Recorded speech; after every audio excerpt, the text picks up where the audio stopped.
Greetings, beautiful nerds. Welcome to our fifth session of our new mini-series, Our Flag Means Doom, exploring the homebrew world of Odromia through the eyes of the crew of the Haretrigger. I am excited to continue this journey with these new heroes as they sojourn through this world, encountering all manner of new and exciting adventures. But who better to introduce themselves than our wonderful cast/crew, starting with Blanche. Hi, I am Farm Grown Nerd. You can find me on YouTube, TikTok, and most socials at Farm Grown Nerd because I like the simplicity. Let's have fun. Pandora. Hello, I'm Emma Moscow. I play Pandora, Necromancer Extraordinaire. You can find me as Emma Mama on TikTok and or Emma Moscow_VO on other social media sites. Let's rock and roll. Brash. I didn't prepare an intro. I apologize for that. But my name is Andy Taylor. You can find me on TikTok and Threads and Instagram at ValveMax010 because I started using Instagram and Threads now because these people are using Instagram and Threads now.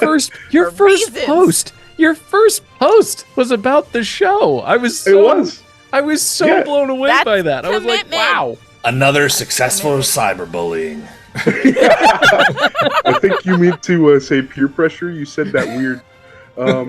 Did you get the payment I sent you? The large case of unmarked bills. You're saying the quiet part out loud. Damn it! Don't say that. You were supposed to say that out loud. But yeah, today I am playing First Mate Brash Briggs.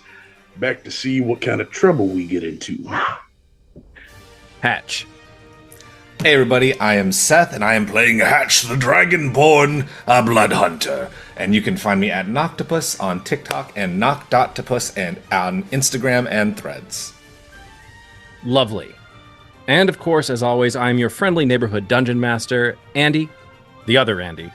Not the cool one, just the regular one. AKA Mr.DanDyDM. And I can be found on TikTok, YouTube, Instagram, and on all the other socials. Also Threads. We're just plugging Threads right now real hard. I was going to say, we need to get Threads sponsorship if we're going to keep plugging them. I don't know if I want meta that much into what we've got going on here.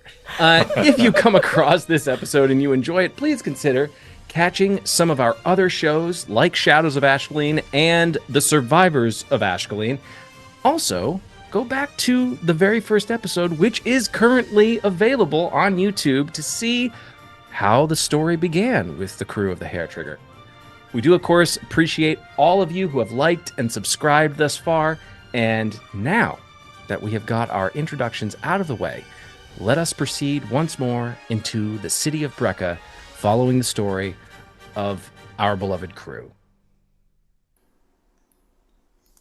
Last we left you all, you had found some rest within the Silk Sensations in the rooms that were bequeathed to you by Lady Darcy, the Madam of the Silk Sensations, after an incredible night of just music and dance and just all sorts of shenanigans as you all were prepping for the next phase of potentially going out to the region of Brecca known as the Candles, where you've been hired by the archaeologist/Professor Thaddeus, who is the Minotaur, who has told you that there are many wonders that are being unearthed from the towers themselves, which is something that you very much piqued your all interests, because there's a potential for not only profit but glory. One slight hitch in all of that is that you've also kind of been recruited to maybe steal all of these things by a certain merchant family, a well-to-do merchant family within the city, a family that has their fingers in a lot of pies right now. They're pulling a lot of strings within the city. This is, of course, the Nightmore family. After this amazing evening, you all return to your quarters, bed down for the evening, and you all experience just the afterglow of a very successful, relaxing sleep. Relaxing sleep finds you all, and occasionally will toss and turn, but the beds here are extremely comfortable, and they're an extremely high thread count, which really only matters to maybe one of you. I didn't say anyone's name, but yeah. And the accommodations are lavish, and sort of more than any of you were expecting. But given that you have not only saved the madam of the house, you have provided incredible entertainment. You have also engaged very well with a number of the patrons here. And you have brought, just the four of you, have brought some modicum of blessing upon this lovely bordello within the city of Brecca. That leaves you feeling satisfied. And that is sort of the emotion that you take with you into your rest. Pandora, Great. I need you to give me a wisdom saving throw. God fucking damn it. God damn it. Okay. Ha ha ha ha ha ha. 19. 19. I live okay. another day. 19. All right. Just remember that. So, you all awaken the next morning. We'll start with Pandora. You awaken the next morning. The pillows and blankets are all just sort of wrapped around you in a very it's just the height of luxury, darling. Opulence. Yeah. Yes. You awaken to the scent or the smell of fine herbal perfumes, hints of lavender are very thick within the air right now. And you look up at the ceiling above and you see just, again, it is the silk sensation. So there is just all manner of silks hanging from the ceiling and from the walls on the interior. In front of the windows, which are very delicately just sort of blowing in the morning air.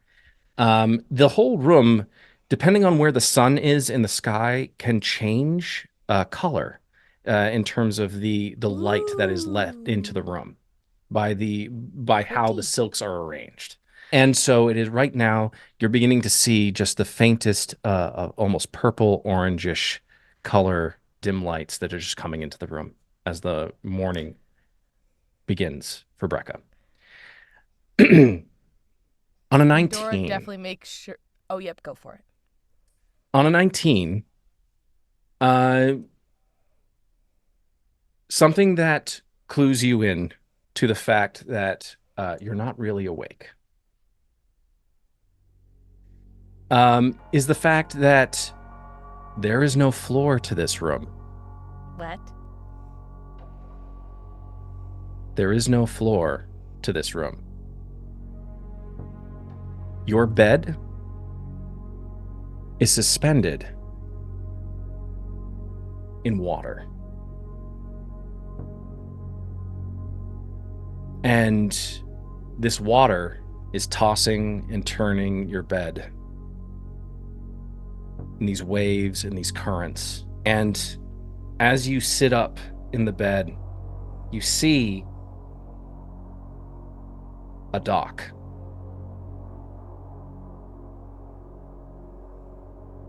And on that dock is a certain old, grandfatherly figure kneeling with his head just sort of down,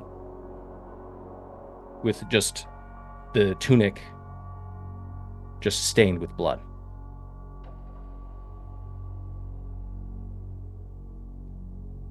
His head lolls to one side.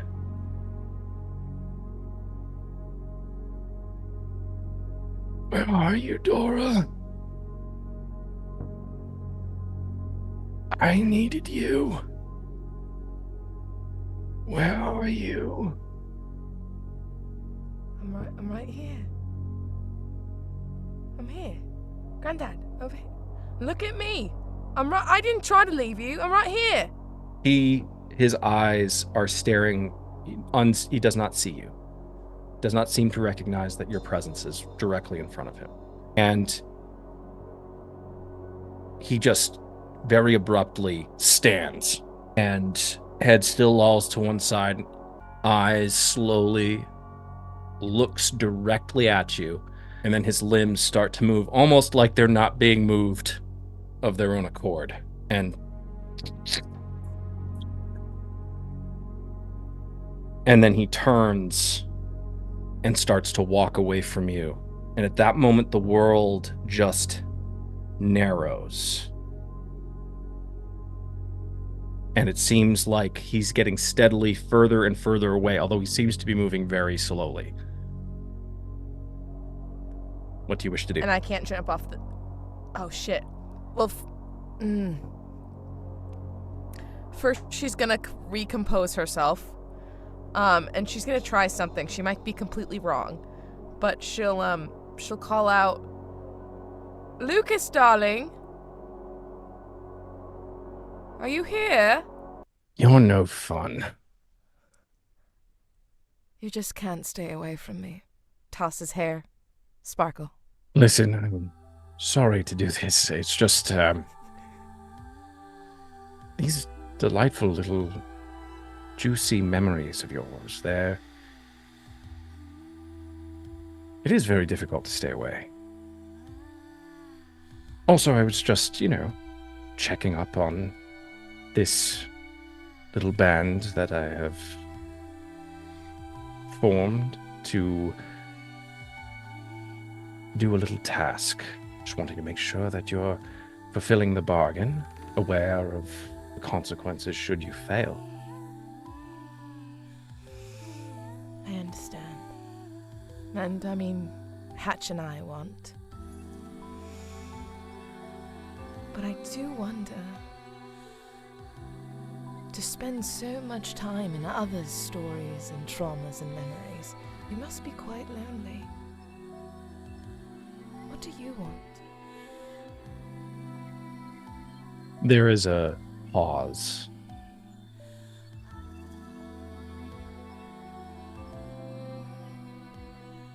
There's a tone change here. And it's suddenly goes from like minor threateningly kind of a tone to suddenly a well, that's unexpected. No one has ever asked me that.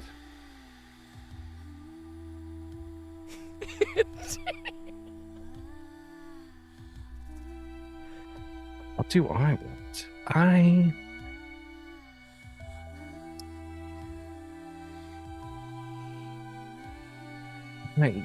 And you can almost hear like there's a pain in this voice. Almost like they're... I'll say on a 19. You feel like this person, this voice, is struggling to say the thing that they really want because it isn't what other people want. You can tell me. Like, there are expectations being placed on them. Oh, I see. I want... No, I can't say that. Yes, you can, darling. It's just you and I here in my mind. I can't. Father won't like it. Who cares? He's not here now, is he? No, but we made a promise. There are promises that must be kept. And I cannot break this promise, this pact. But you're a smart one, Lucas. Surely you can loophole your way through it. And then there's... Hold on. There is this... You can hear sort of these strains, like the sound of like someone squeezing at their own throat. Ah, I understand. And you can almost feel just a slight discomfort, like something is is like trying to grab your face to make you stop talking. How delightful. And listen, we all have our daddy issues.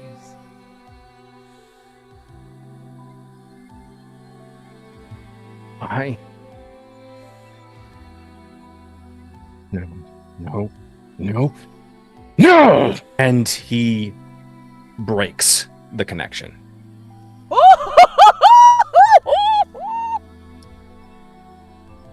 That A fiddle. like a goddamn symphony, or orchestra.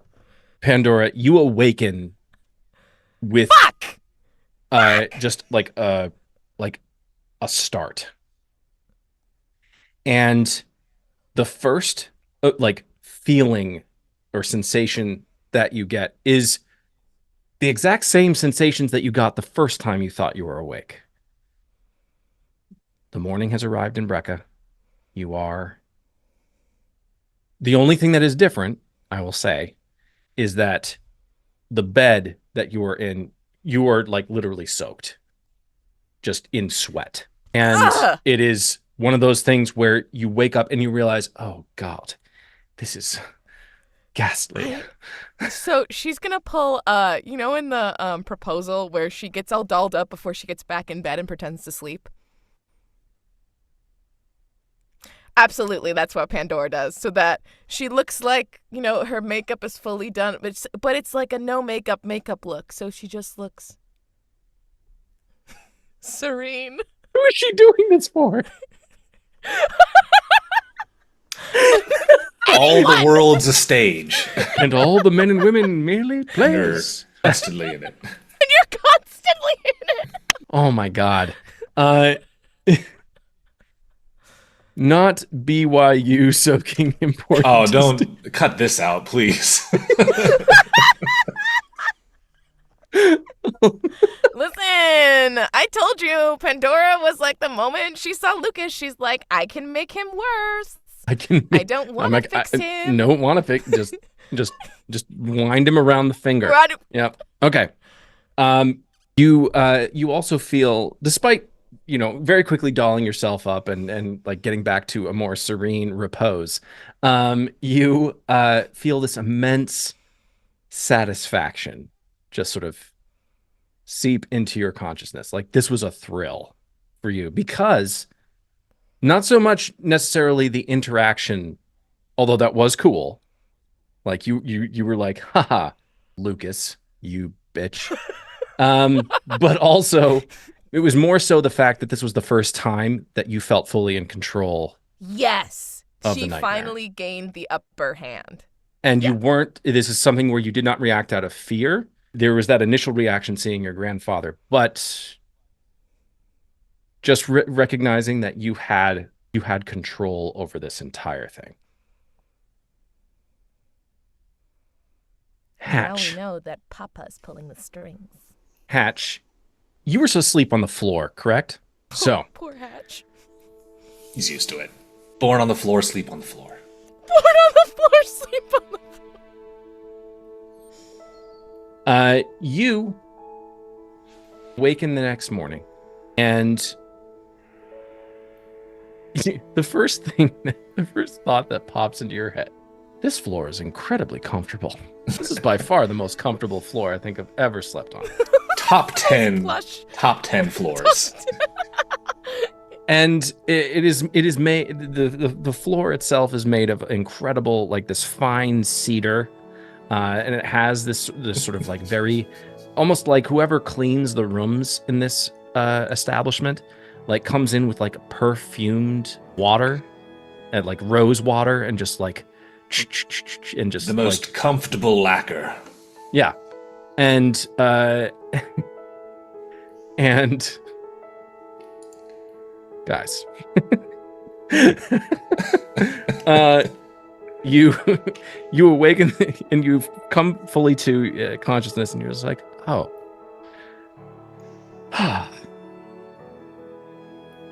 And that's like your first feeling of just wakefulness, and just feeling this is way better sleep than I even had on the boat. And you sort of feel that initial like excitement of what could promise to be a very profitable day, productive day, where we get to find out more about your companions and seeing what their limits are.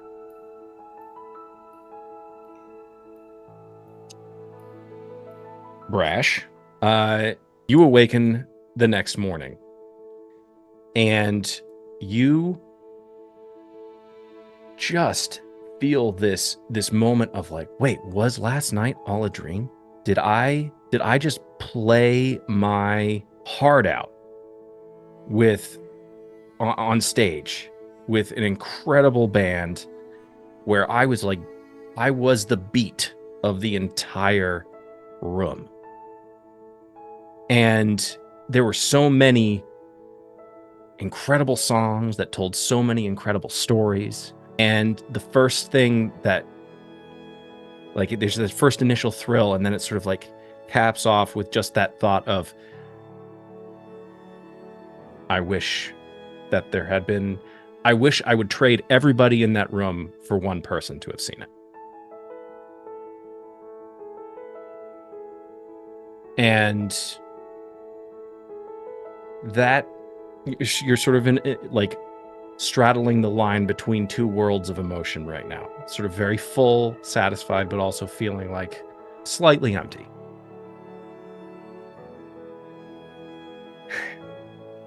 Captain Blanche, you awaken the next morning in a giant bed. Like, this bed is huge on you. You could have easily just slept on one of the pillows on this bed and been perfectly comfortable.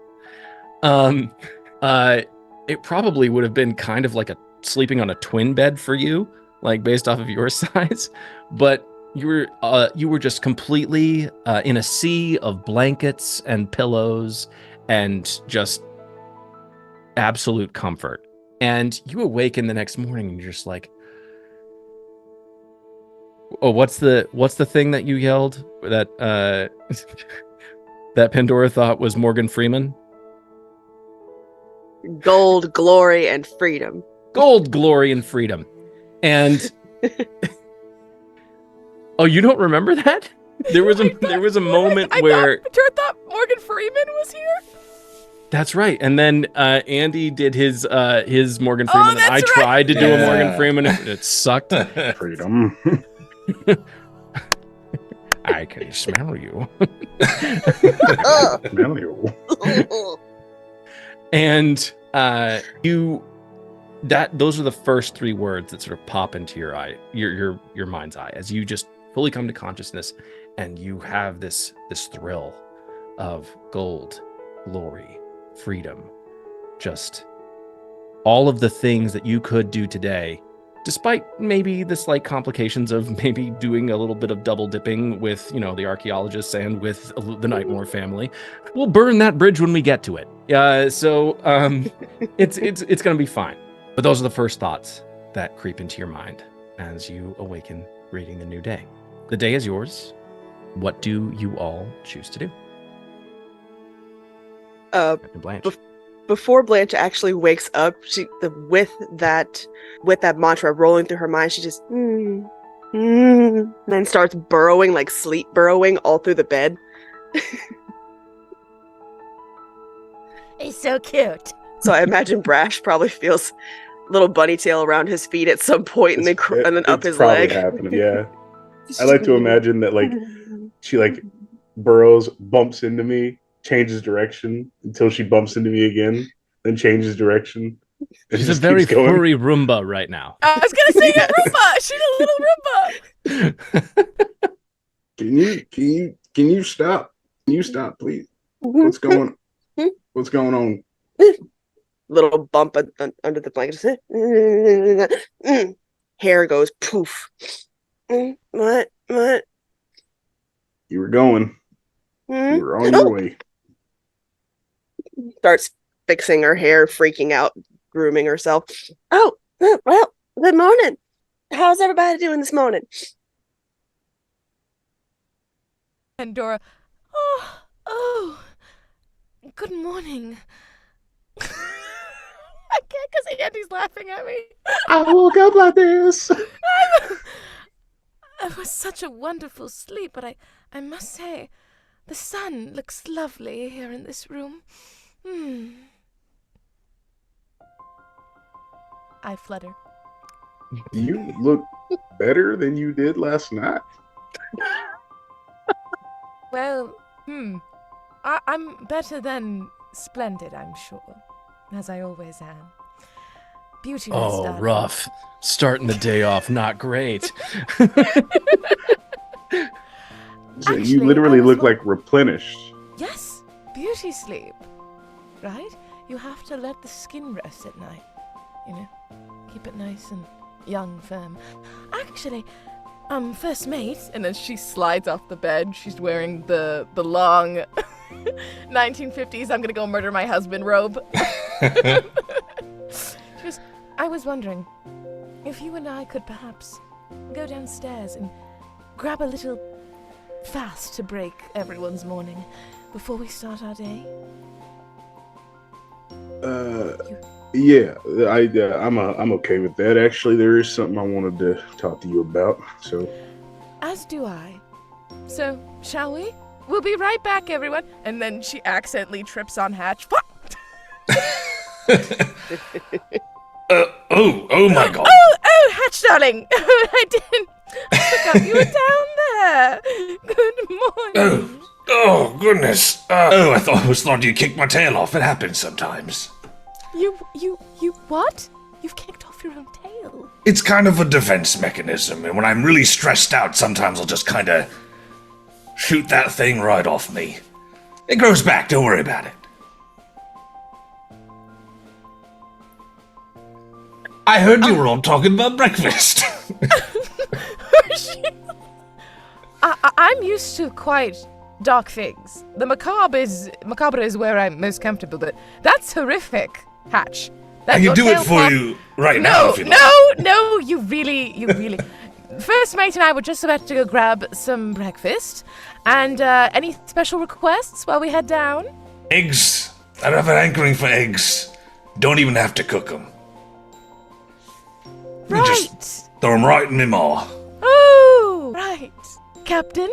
Oh, I'll take whatever you can get, but if they have turnips, that'd be lovely. Turnips and raw eggs. All right.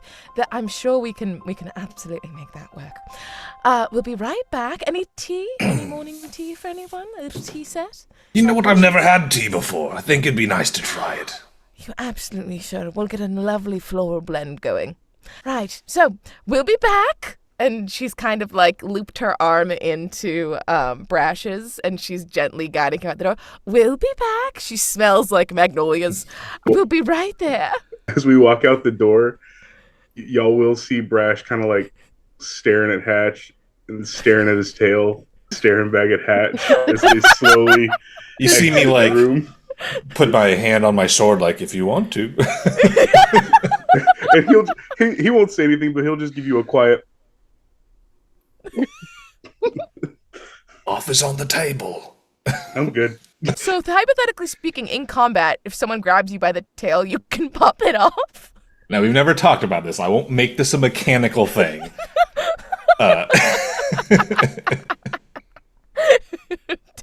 Dandy In goes, a high enough stress situation. the look like, maybe. I don't want to homebrew stuff on the spot without talking in the air or nothing. It's like an anti-grapple mechanic. lizard tail. There we go. So you guys are going down to procure breakfast? Yeah. Okay. You guys make your way out of the bedroom area. You go down into the hallway. You do see further down on your right, there are two very, very large loinclothed minotaurs who are wielding massive glaives standing outside one of the bedrooms there. You recognize that those quarters belong to Lady Darcy. And they notice you, and then they go back to staring straight ahead. No bother. And to your left, there are stairs that lead down to the main floor. And you can sort of hear sort of the clatter of glasses and mugs, and there is the smell of some very potentially tasty breakfast items awaiting you downstairs. I think as they descend the stairs, she's still got her arm like looped in his, as if like he's escorting her somewhere. And she doesn't look at him because her smile's always like if anyone's looking at them, they'll, her eyes are. But she says softly under her breath with her arm looped in his, I wanted to apologize after your wonderful performance last night. I fear that, nuances are lost on me when it comes to, death. To be frankly, when you're surrounded by it so much, and you see it as a tool, and at times a weapon, one can forget that, for some, death is final.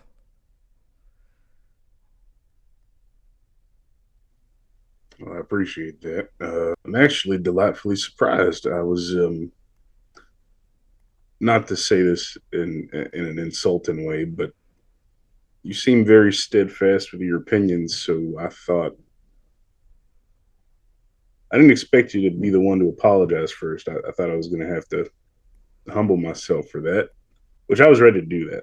And I will still. I apologize. I popped off. It's just a sore subject, is all. And I was I usually am whenever I play, and we're good. We're square. Forgive and forget. Of course. Well, I shouldn't really forget. I should keep this in mind for the future. But needless to say, your stories are your own. And I can understand. Well, I can empathize. I don't really understand the sharing of music, but I would assume it's like opening one's soul, hypothetically speaking. It's not a bad way of looking at it. It's you ever have something go, as Tyler would put it, tits up? As she adjusts her bustier. Not that tits. I mean, like, horribly. Chaos ensues. Things go crazy. Up is down, left is right. I mean, I'm very fortunate, but I could comprehend a time that was, upsetting to me. Well, for me, it's not for everybody, but for me,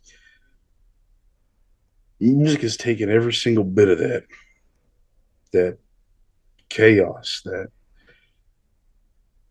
uncertainty, and it's given it structure, it's given it order, it's given it a purpose. When I play, the world doesn't feel like it's caving in on my skull. But I'd be lying if I said I wasn't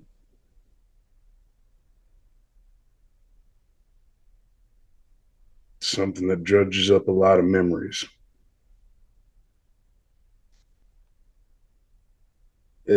It's going to happen for everybody, but yeah, I appreciate your apology. Appreciate you accepting mine. Of course. We are crewmates, after all. And, in a more, she rolls her eyes, cleric way of speaking, those who we truly care about never really end or die. In a sense, their memories live on in us. Yes, they do. I'll see to it. But you see, being a necromancer, I actually can make the dead go on living. And that's kind of my fuck you to the gods. I'm walking down the stairs. Because think about it. And now she's going off on her tirade. I think we have been conditioned and taught that we should not strive for great magics and things beyond our realm. We are said to subvert ourselves to the gods above, right? To fear them or what? I'm sorry, I see a dog. Hi, dog. A dog runs in the scene. And she's just going off on her little rant. And he is nodding, but he is in front of her at this point, just like she's gonna do something crazy with this, isn't she? These are just musings, of course. These are just thoughts in my head. Right. No, of course. Yeah. I mean, it is very clearly powerful magic. I'm not going to knock that. I'm not going to deny that. You know, maybe we just leave it alone. I mean, at least for the time being. Not in its entirety. No. Leave it alone. No. What? You know, what am I saying? I mean, what are you saying? I'm going to go find a melon. Please do. You're so silly. Speaking of food, as you have made your way down into the lower level, you do see that actually right near the stairs there is a buffet.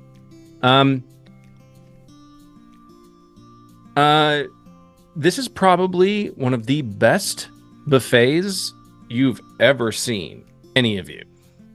This is a buffet that is replete with maple bacon cinnamon rolls. What? Sweet potato hash, pumpkin cream cheese stuffed French toast, breakfast enchiladas. There is also a mixed berry croissant bake, and a what looks to be some kind of lemon cherry cheese Danish. Goddamn. There is also the Firbolg at the very end of the buffet. He is working what looks to be some kind of omelet station.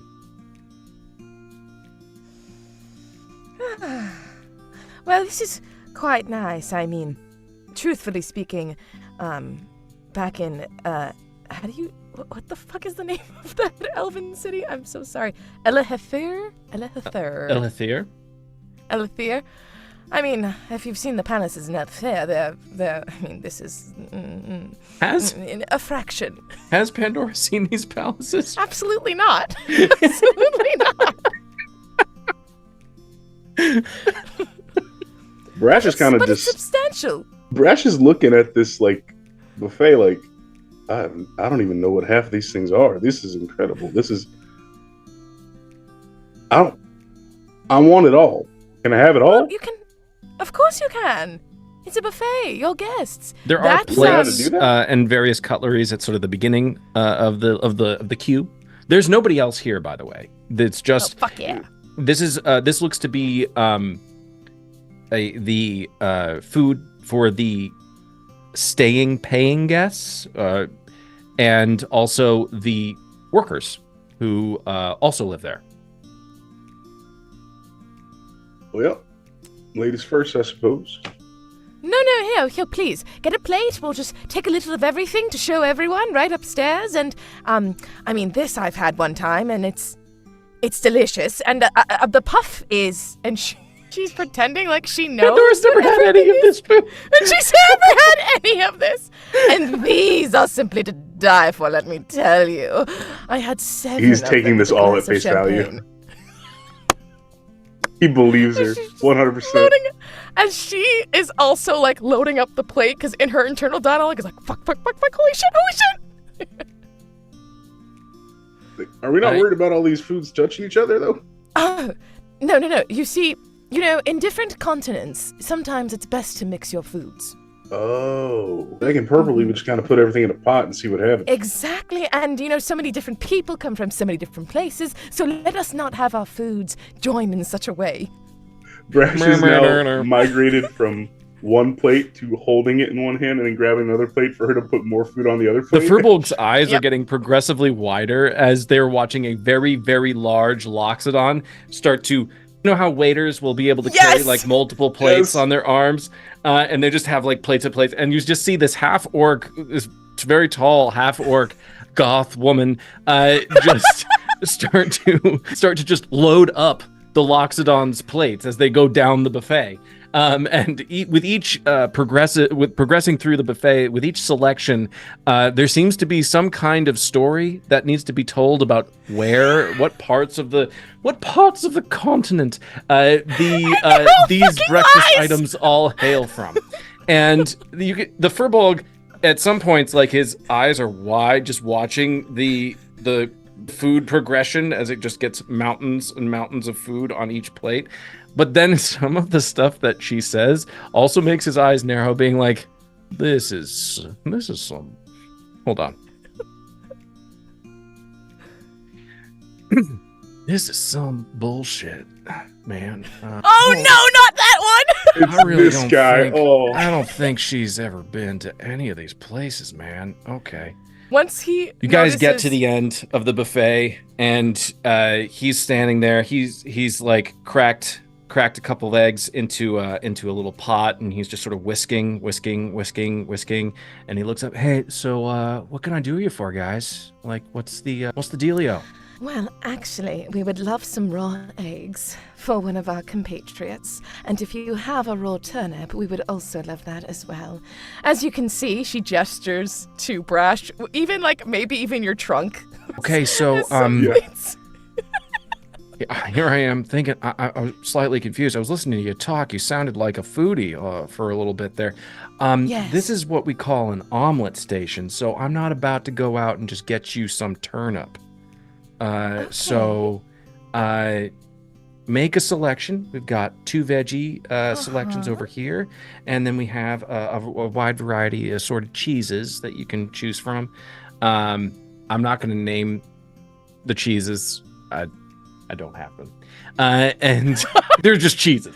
They're cheeses just sort It's of all there. right, I know them. I know what they this are. one's white cheese. This one's yellow cheese. Pick No, it. I'm sorry. That was Andy just saying I don't have a list of cheeses for. I'm not going to tell you what they are. That was not the Firbolg saying that. So, yeah, he just sort of points at the selections. It's like, so what's your poison? Ooh, poison, what a lovely word.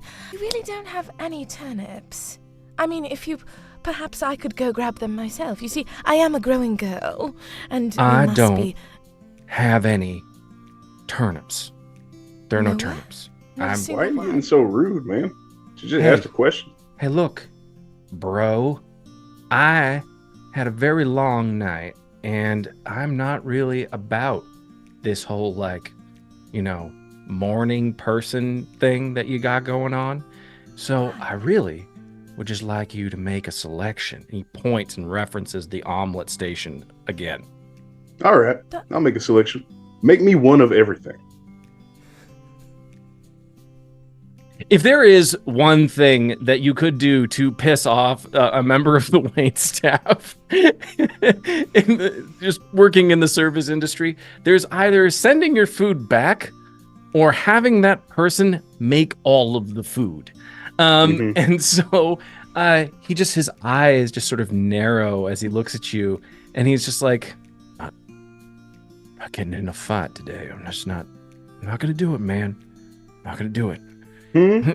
He just starts to crack eggs after eggs after eggs, just dumping them into this bowl that he's just getting like egg yolk, and then he just whisks all the while, just sort of looking at you. And then I he give just, him a nice smile. and then he takes the pan, which is over the fire, and he's just like, and he has like multiple pans that are set up that are technically supposed to be used because you're supposed to stagger them. So one omelet gets done, then you add the ingredient, and then you add the other ingredient, and you move it around the pan, and then you flip it, and then you add the topping. He has to use all of the pans at once, and so he ends up making you 6 omelets with different variations of cheeses and veggies, and then he sort of like hands them over to you guys, and he's like, bon appetit. Do you have tea? He reaches down underneath the table and he pulls out what looks to be a menu, which he has. There appears to be at least 14 different tea selections. All of them have different flavors, different herbs and spices, and perhaps maybe some of them have some interesting side effects. Pandora, I'll tell you what, these all look really good, don't you think? And Hatch hasn't ever tried tea before. He's never tried tea. No. You know what I think we should do? We should get a Anything sample we're not platter. thinking. Yes. Yeah. We'll That would take be one of lovely. each of these teas. Big, Flight of teas. fake, plastered grin He on my starts to face. take out. He starts to take genuinely grinning. mugs out, and he has. You see, like behind him, there's like there's a fire station with like different pots that are boiling, and he like takes one, puts the tea bag. This tea is called Stranger's Heart. Oh, I'm gonna write that down. Writing down notes. It is made from Not my leaves. pencil. It's made. You're not. I'll copy and paste in the. Oh. I'm not going to We're make you learn. I'm not going to make it. Like, do not try to write all these notes down. This man is going to spit in your drinks. Can't really do that because he would have to be very subtle about it. Stranger's Heart, made from leaves of the succubus kiss, a parasitic red vine with lip-shaped leaves that wraps around young trees. This bitter tea makes you feel in love for a few minutes, but with no one in particular. Can be addictive for some people. This is the Perhaps kind to of tea. oneself. You are in a bordello, so this is the kind of tea that you might encounter in a place such as this. Drugs. Good. Yes. Another tea that is labeled. You're looking at this on the menu, and there are clear like warning labels with each of the. These aren't like surprise teas. These are just teas, and they have a warning label that says, "Hey, you could experience some side effects." The second tea on the menu is called Mountain Fire, made from scorched berries that grown at the base of some volcanoes. The berries are poisonous, but once boiled and then dried, they can be turned into a spicy drink that fills you with warmth and releases tensions in the body. Drinking more than 1 cup might make you sweat profusely. Third one is called Morning Sun, made traditionally from a mix of orange peels and croissant lotus petals by the monks in Zephyr. This bittersweet infusion helps with morning grogginess and giving a productive and early start to one's day. Also helps to resist sleeping spells. That is sort of the above table explanation of that tea, of that specific part of it. The fourth one is called Gundry's Icebreaker. It is a bestseller during flu season. This is Gundry is a dwarf who is a spice importer in Brecca, who he decided to forego the adventuring life on the dwarven city ships and has actually made a permanent residence within Brecca. And he also brings in teas. This algae-based infusion has strong salty taste, but will clear your airways in seconds.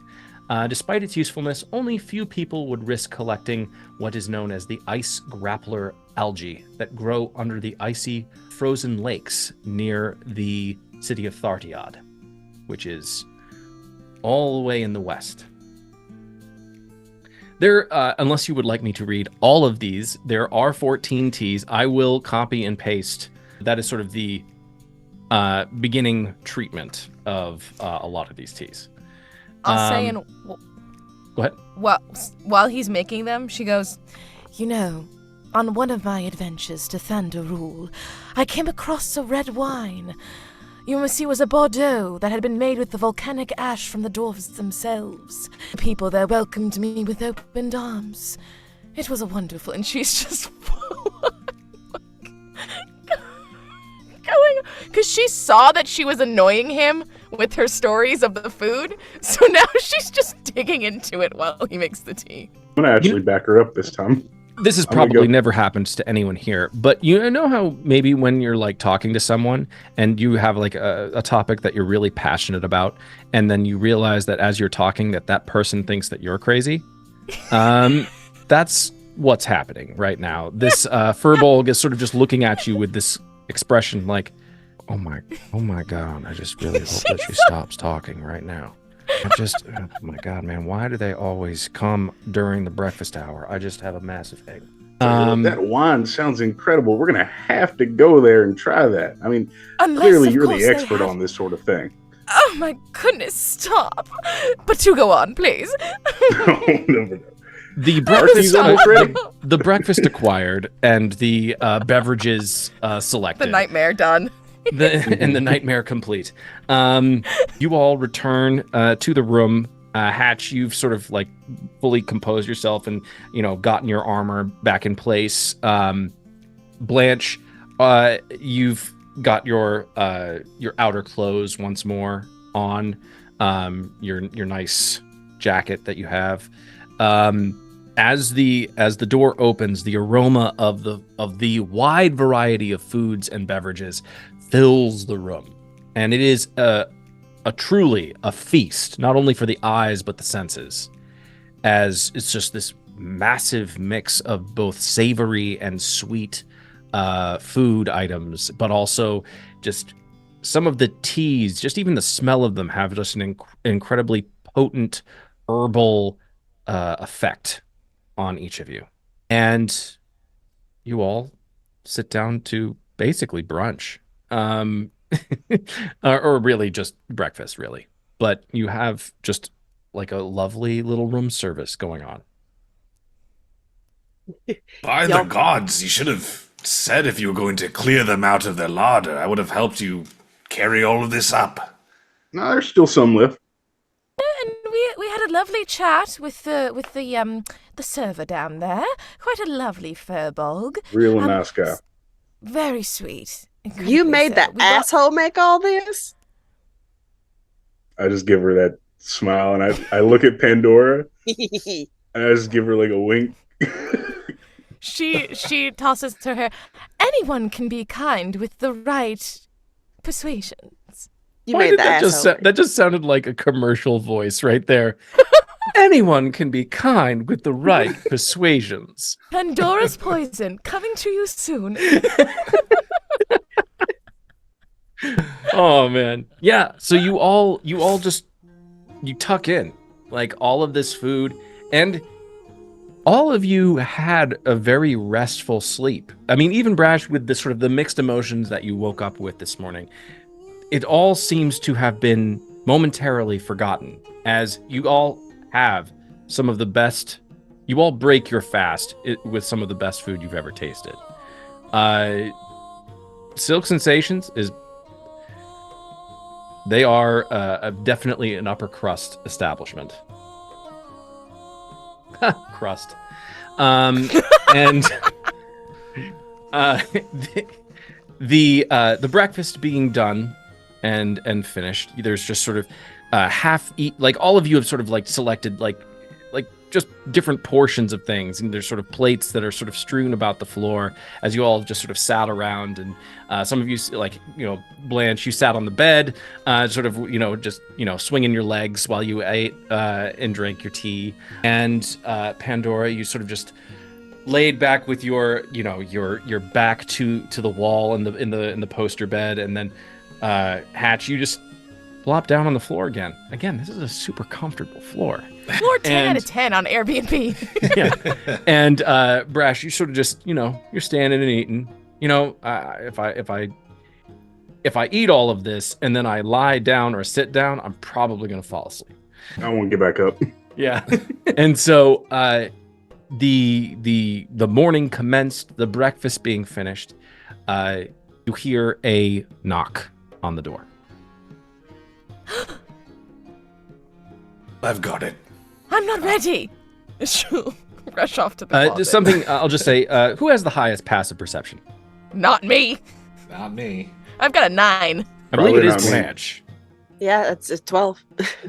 12. On a 12, you recognize that The knock is actually coming from very low, or lower than the doorknob. Make sure and look down, Hatch. I usually have to. I answer the door and I make certain to lower my gaze.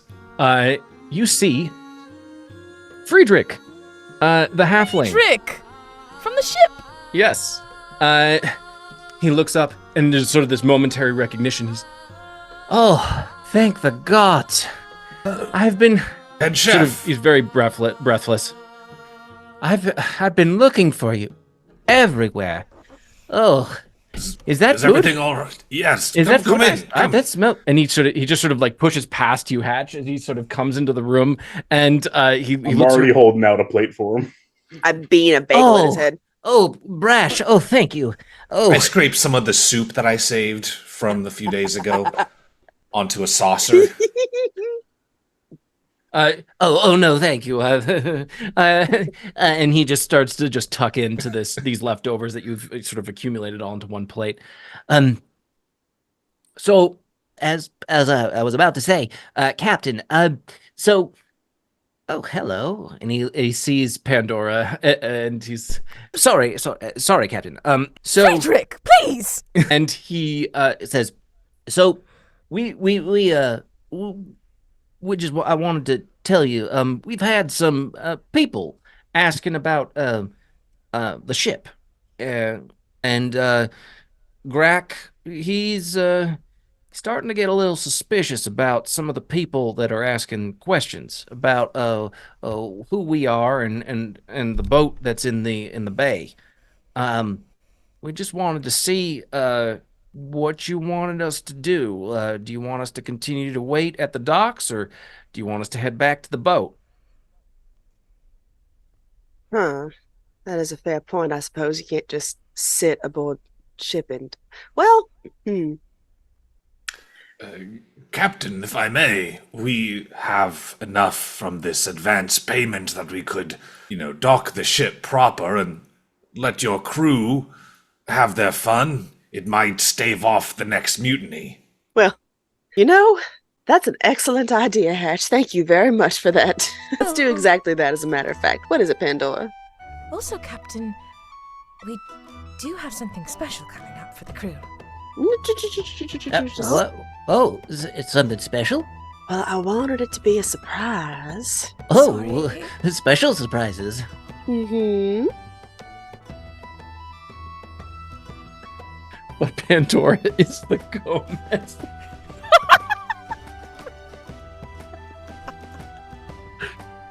God. Oh, man. Accurate.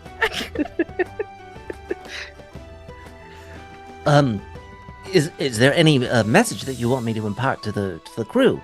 Just let them know to sit tight. I'll run down there at some point today and get the ship properly docked for a while, and then you can all have however much shore leave you like.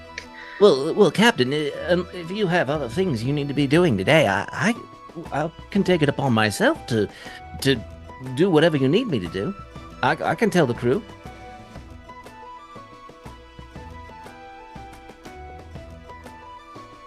Part of me wants to roll an insight check to figure out how much she actually trusts him, because he was part of that mutiny the other day. No, that's perfectly fine. We've got a rather really complicated job coming up here in the next few days. Just like I said, here, take this, and she'll toss a coin bag at him with where's my inventory? There it is, with 50 gold in it, and say, just get the ship docked as best you can. Let the crew know I've got a huge score coming up, and to stay put. All right. Okay.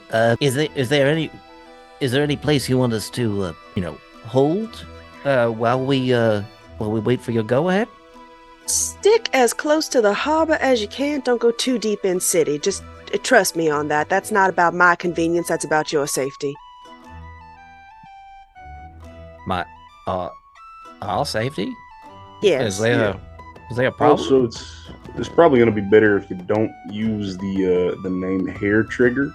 Oh, don't worry. We've got that covered. We just tell everyone it's called the Watch Ship. It causes no end to merriment and confusion. Frederich. I'm paying you 5 gold out of pocket right now because you are the first person I've talked to who has understand the damn name, and I love you for it. Oh, Thank you so much. And I actually do take out 5 he sort of gold like and I give it he's to like him. he's like does a mini little bit of salute and he says, oh, Brash, that's very kind of you. Don't worry, I'll put it to good use. Good job. But yes, just stick close to the harbor if you can, and stay away from inner city. Just trust me. Should we give them a time frame, a time to meet back up at the ship? I do not want to be hunting down the rest of the crew once we're ready to leave.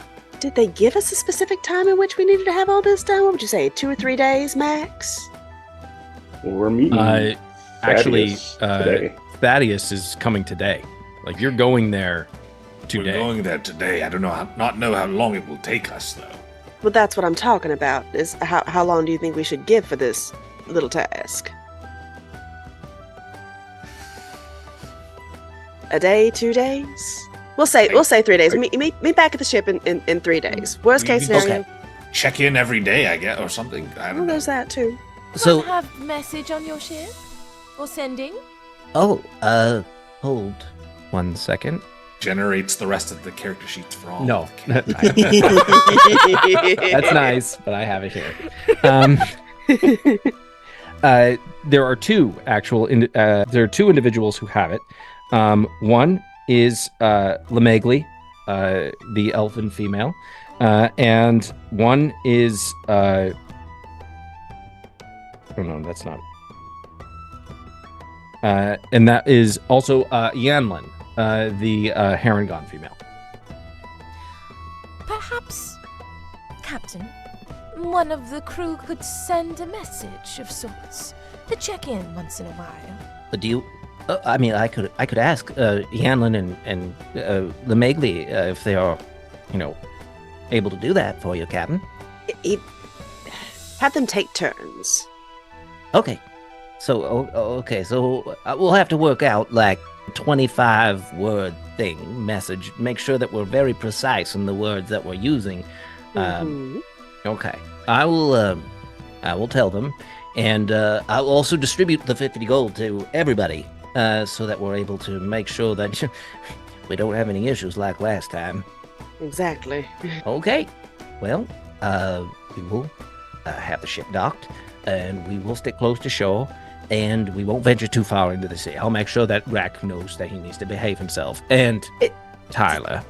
Make sure and stress this is for your safety. These people that we're in business with, while lucrative, are not exactly what I would call trustworthy. Okay.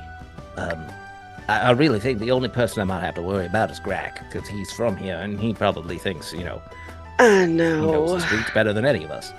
I know. And ragamuffin crew though we are, I do care about each and every one of you, so please be careful. Okay. Oh, go ahead. Before you go, would you like your surprise? Suddenly, like, the very sudden shift in topic, and suddenly Pandora talking directly to him, he stumbles over. I thought this, and he holds up the gold. He goes, I thought this was, I got I get a Yes, special darling. surprise. You are a pirate after all. And she'll go in and take one of the hats that she took from the dresser yesterday. Isn't it, darling? It's the latest fashion in Brecca. You're giving him the hat. He takes. Oh my gosh. He takes the hat and Frederick is free.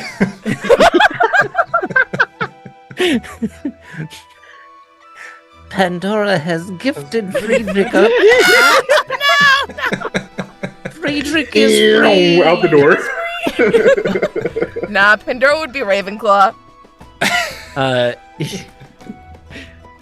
You've lost me, my servant. That was Blanche. As Friedrich puts the hat on, it fits perfectly. It's almost like it was made, like no additional tailoring required. It fits like a glove, but a hat. And he just looks at it and Oh, well, this is... and there's like a small little, his eyes moisten, and he, like, there's like a moment where he just, this is the best gift he's ever received in his life. Oh dear. Oh no. And he's just like, Lady Pandora, thank you. He says, and let the crew know there will be more where that's coming from. Wait, Captain, does that mean we all get hats? I didn't realize any of you wanted any new clothes, but if you'd like, absolutely. Oh, of course we... he's like, he realizes momentarily that he almost came off sounding impertinent, and he's, Oh, no, we very much... we always love new clothes.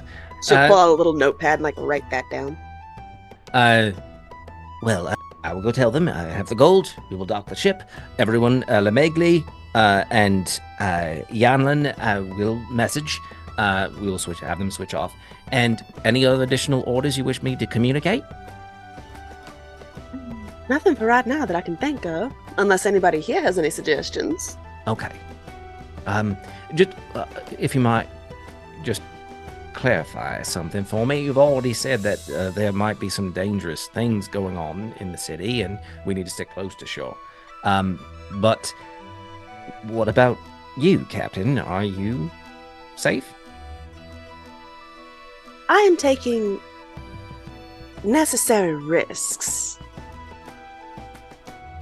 Okay. Is there something... he thinks about what he wants to say. Is there maybe a way you could alert that the rest of the crew, that you might need help or something? Pandora, darling, don't you have message or sending or whatever it is that you were talking about? Necromancer. That's not an answer, sugar. Messages aren't really my thing. I'll figure something out. Unfortunately. Okay. You've just... I'll send a moth. If you see any of my moths come along, then listen for a boom. All right. And he... that sounds good. I'll keep an eye out for one of the moths, and thank you very much, and thank you, Lady Pandora. And he slowly just sort of awkwardly backs out of the room, just blushing, just all over his rosy cheeks. And he leaves just... Goodbye. Goodbye. Goodbye. All right, have fun. Okay, goodbye. Goodbye. Right. You had him eaten out of the palm of your hand. Bravo. She like, oh, I don't know whatever you mean. I just thought it would be nice for him to have something to make him feel like a pirate. At the shit. Speaking that was of good. Which, thank you. I'm going to go change into my outfit. Yes. So while Pandora is changing into their Pirate outfit. What are the rest of you doing? I would actually like to ask, Captain, First Mate, I wonder if you've given any thought to which of the two entities we are leaning towards supporting here, Mr. Lucas or Mr. Thaddeus? Well, on the one hand, I was not about to turn down an invitation from Mr. Lucas. On the other hand, he's a rather dangerous son of a bitch to get into bed with. Ooh! Wouldn't you say? Agreed. Yes! Not From the that closet. way, Pandora. Oh! Well, also that way. Yes. And Thaddeus was just so damn sweet. How could you say no to that face? So, really, I'm not entirely sure. It's just, I want to see if there's a way we can maybe please a little bit of both. That is a Same opinion. dangerous game. It is a dangerous game to try to play both sides. In trying to appease both, we may end up angering both. Well, As much as I do not like Lucas, he has a lot of information that I may need. And as much as I hate to admit it, I am putting my metaphorical hat in that side. so you have your favorite then. That's what this is about. Not a favorite, just a necessary evil. Well, favorite is as favorite does. All right. Pandora, I'm guessing you're on Lucas's side as well? Flings open closet door in full on like stereotypical like pirate wench gear with like the thigh high boots. And a long jacket. Yeah, exactly. The flowy white shirt that's like lowly unbuttoned. She goes, yes, but for other reasons. I also would like to say, as she saunters in, I think Lucas can be persuaded. What makes you think that? I don't know. Anytime I talked with any of the other patrons here, and I asked about, remember we were talking, Hatch, to the cleric? Remember the cleric we gave the cash to? From last night, yes. Yes, remember when we asked them about, like, what's the tea between Lucas and his father? He said there was a bit of, like, contention there, did he not? I recall. So, I'm thinking perhaps we can get Lucas to our side. With, of course, the allyship to him and not to his father. I'm not entirely certain how wise that would be, because while Lucas might be a nice ally to have, it's the entirety of the breadth of the family that concerns me. True. I'm just saying if you're looking for a weakness of sorts, that is one of them. It is worth noting. Negotiations come to the table. All right. Brash, what do you think? Should we stand up, poor Thaddeus?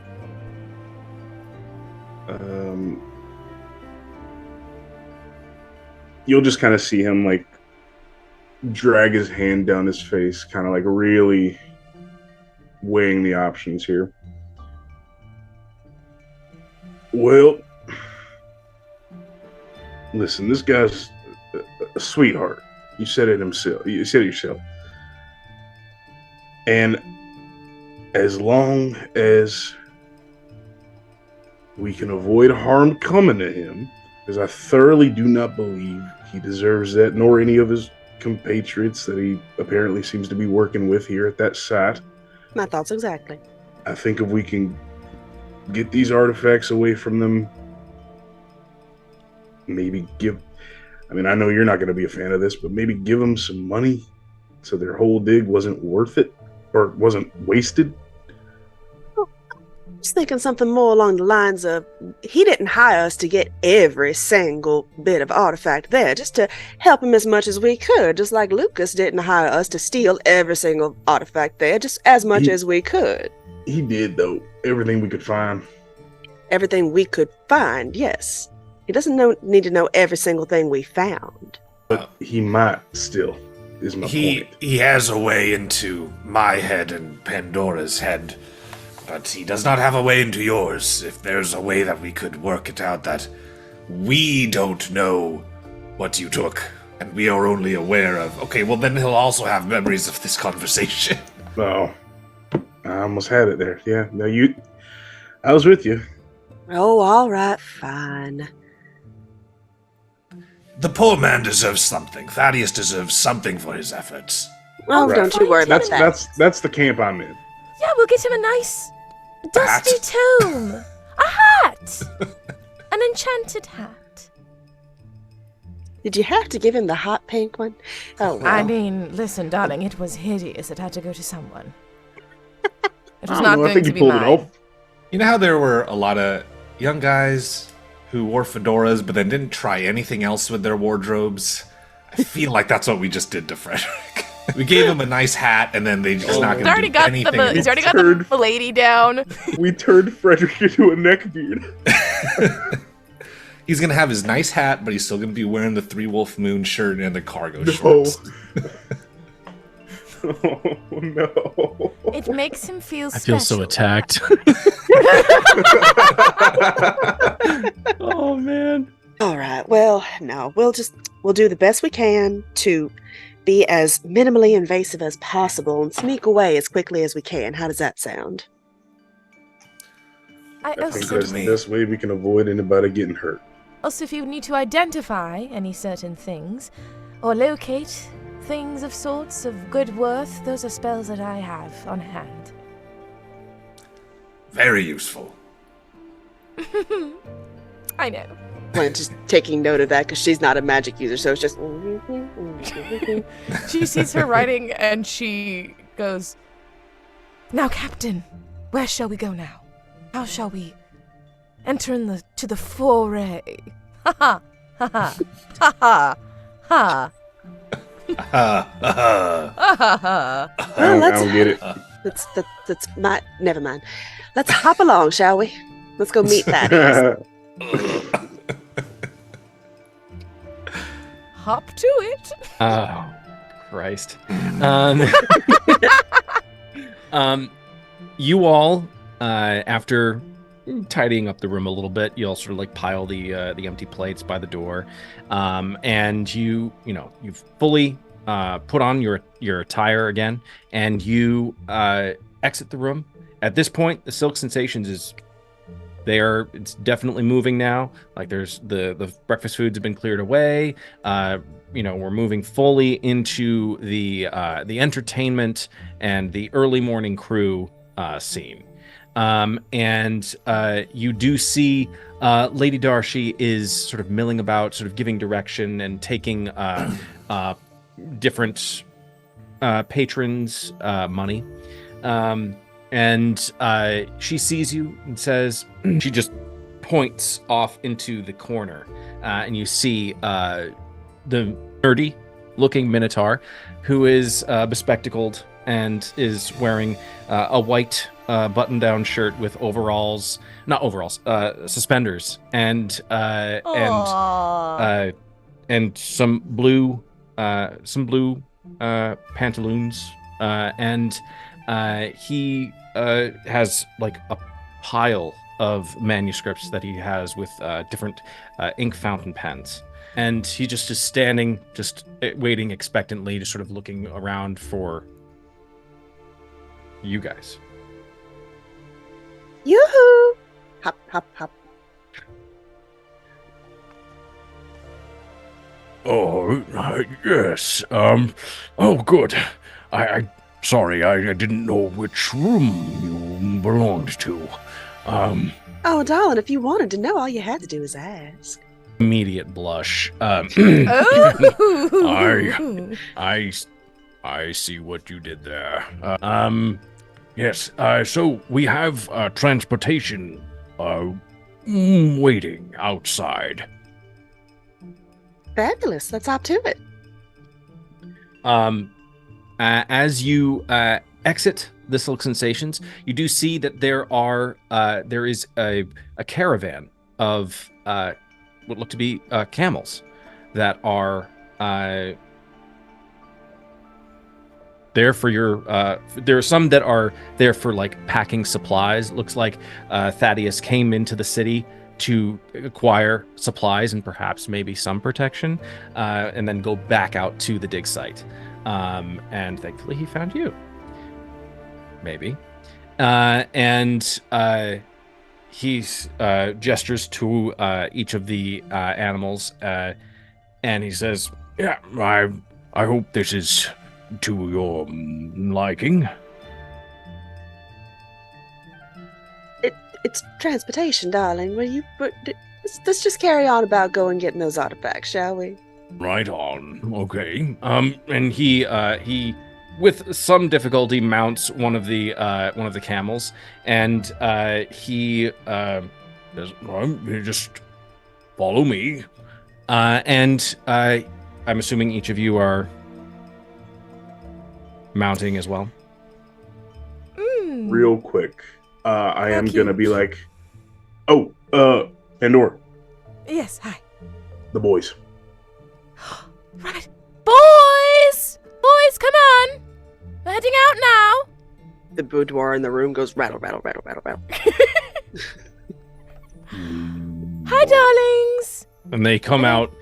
There are several cries of like astonishment from within the Silk Sensations as they exit the building, but they just come right up to either side, and they just sort of flank the camel that you have. Darlings, thank you for reminding me, First Man. All right, They have the lads. chest, right? You do, don't you? They are holding, yes, they are holding the chest full of platinum. We might want to hide that. Anyone have a bag of Right. holding? Do we? Anyone? I don't think we do. Don't Nope. believe so, Not a no.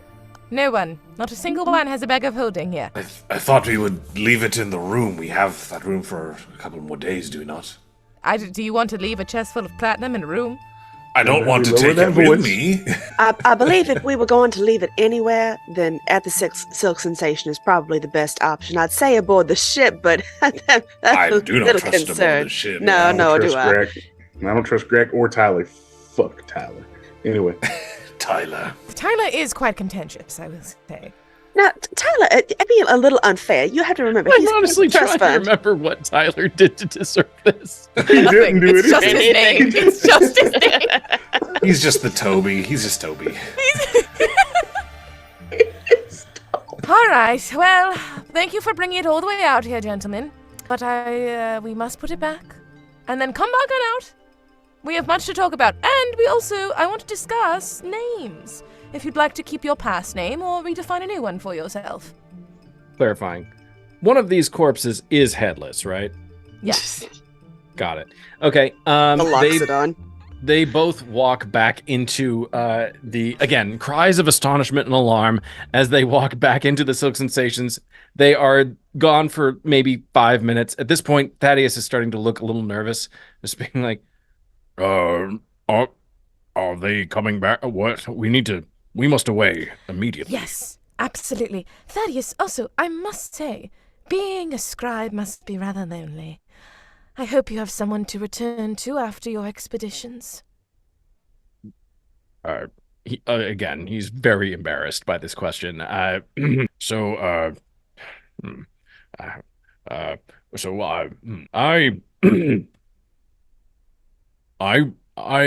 keep busy. I run a school for Oh, a teacher! He's good with Yes. children! She looks Oh. at Blanche. I run a school for for gifted children who are gifted with magic, who have a talent for the arcane. And he is a blue furry minotaur. Like it's what he is. I find a lot of fulfillment in that. So I'm not as lonely as you might think. Oh, no, not at all. I was just wondering if perhaps you were looking for someone, what qualities you admired in a partner of sorts. He gives it some thought.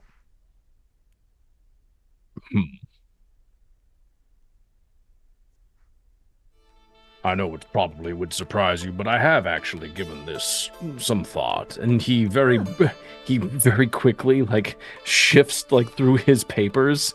He has it written down. Oh my He pulls out My like profile. he pulls out like a very small like moleskin pocket journal with like the elastic band on it. And he just sort of like opens it up and just flips pages. So, I think that if I think that the partner that would or companion that would most intrigue me or catch my interest would be someone who is capable, intelligent, Yes. definitely more of a risk taker. Someone Yes. who's not risk averse. I'm risk averse, and I try to stay away from danger at all costs. But someone who sort of embraces that side. I feel like it's a good And balance. fun. Yes, Perhaps more someone who's extroverted. can be very spontaneous and Yes. quick. I'm not very quick. I tend to be very much of a homebody. Yes. As he's saying this, Brash is just starting to slowly pan a look down at Blanche. And not in like, you should jump on this. It's more like a, that's really oddly specific. Like, She'll even add, she'll go, And since you're a teacher yourself, perhaps someone with a sense of leadership, right? Someone who knows how to, delegate certain tasks and I mean, command a crew. if Up I'm to 20 people. If I'm being honest, once I'm done with my day's work and trying to corral a bunch of gifted little kindergarten wizards. I just want somebody else to tell me what to do at the end of the day. Yes, you want someone to... Absolutely! Someone who's going to give you the orders, one would say. Sigh, if only there was someone like that. Indeed. She's At just this point, you guys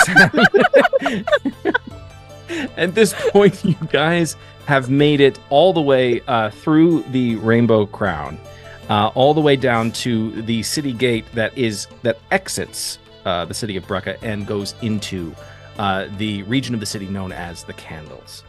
You do see, as you reach the gates, several detachments of yellow-cloaked, would appear to be guardsmen, but they all bear a marking. It seems to be that of a sickle on the back of their, like a black sickle on the black sickle on the back of their cloak. Say that 10 times fast. Black...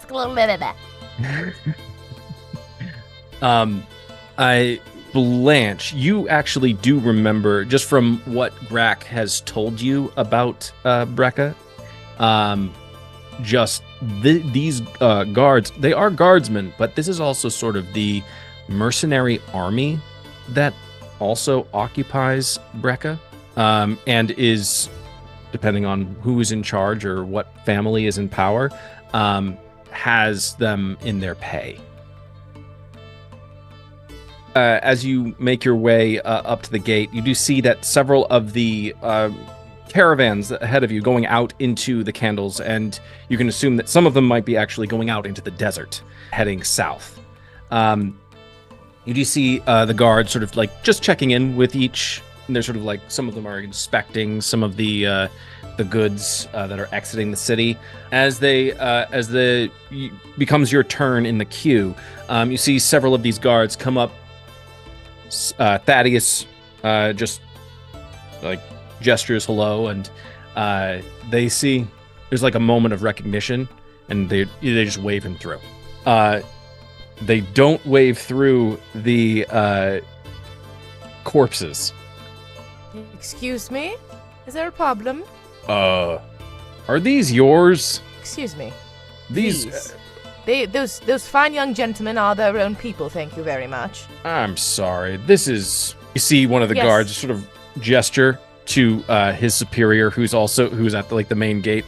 The captain comes down. Yes, what seems to be the trouble here? Well, Captain. these are walking dead people. Oh, don't And, worry about it, gentlemen. The term is undead, thank you very much. Yeah. Mm-hmm. This is illegal, right? This is illegal. No. Captain to captain, come here for just a quick second, would you? Just one moment. Yes, madam. How may I help you? Now, come here just one quick second. She's gonna jerk him in really close. Pick up 10 silver, drop it in his shirt. We just need to get on by. We're trying to do a job here, sweetie. Will you please? Give me, you choose, intimidation or persuasion. Let's see here, which is better. Persuasion is better. Persuasion. First Yes. roll was my wisdom save, but 22. 22. Fuck yeah! Okay. We're rolling high, baby! There is a moment of confusion as you're just grabbing him by like the breastplate, jerking him in, and he is very confused. And you drop the 10 silver into his like the armor. He hears the clink. He goes beet red as he just sort of stares into your eyes. She kisses him on the cheek. Yes, Alexander, shut up. Shut your prattle. Just wave them on through. But Captain, I think these are breaking several laws, and Alexander, shut it. And he just waves them. He just waves you all through. Thaddeus does notice the kiss, and there is a moment of, just a brief moment of just like a flicker of jealousy. No! Oh wait, good. Does Pandora say that out loud? I think she's shaking. She's probably shaking Hatch, while it's happening. She's going, fuck. We must stay out of people's lives. This is going to bite you. Watching The Bachelor. Her version of the Bachelorette. As you make your way through the city gates, this is where we will take a brief break. You all leave the gates of Brecca behind you as you've been waved through. You all are making your way out. It is odd how leaving a city in a desert, leaving the confines of a covered space like the Silk Sensations, can truly make you very aware of how actually hot this desert can be. At this point, you begin to see a lot more tieflings wandering about. Some going into the city, some leaving the city. Some of them are just milling about and they're around their houses. If you'd like, we can reference the city map of Brecca. So you have left. You see where the number 3 is on the map? So down and to the left of that, there's a small gate that you can see. And that is where you've exited. And you need to get... The green? Yes. And you need to get all the way out to where the... basically where the compass is. So you're going to move... Oh, shit! Yes, you're going to move through the section of the city known as the Candles. And past that, as you begin to where the gates of the city are, it sort of slopes down into the Candles, and so you see sort of the candles sort of laid out in front of you, and it is all of these buildings. They're various sizes, but they all seem to be fairly uniform. You see that the streets and alleyways are very tight. I picture very much sort of very heavily like Morocco inspired. Or perhaps parts of Greece. This is the area known as the Candles. And what appears, the population, it is very stark contrast. Whereas within the city, you did see sort of a wide variety of all different races. Here, very clearly, tieflings are the predominant people in the population. This is where they make their home. And you begin to see sort of interspersed. It's not consistent, but every now and then you will see a tiefling who is armored and wearing a black robe, or a black cape, rather, with an insignia on it you've never seen before. But every single one of these tieflings, though they come in a wide variety of colors, the black cape is the same, and it sort of like tips you off as you've noticed that they all are carrying maces. And you sort of see them sort of interspersed, and you realize these might be something like the police force for this section of Brecca, or this section of the city, or outside the city. And the tieflings sort of just police themselves. And as you begin to make your way deeper in, you begin to see a wide variety of bazaars and just shops that are out and about. This is very much as you got into about 10 o'clock in the morning at this point. And you see sort of around just all manner of different shops and smithies. There are a wide variety of blacksmiths and weaponsmiths that are just... It's interesting because of tieflings being who they are. You see several of these tiefling smithies manipulating fire as they are fashioning these weapons.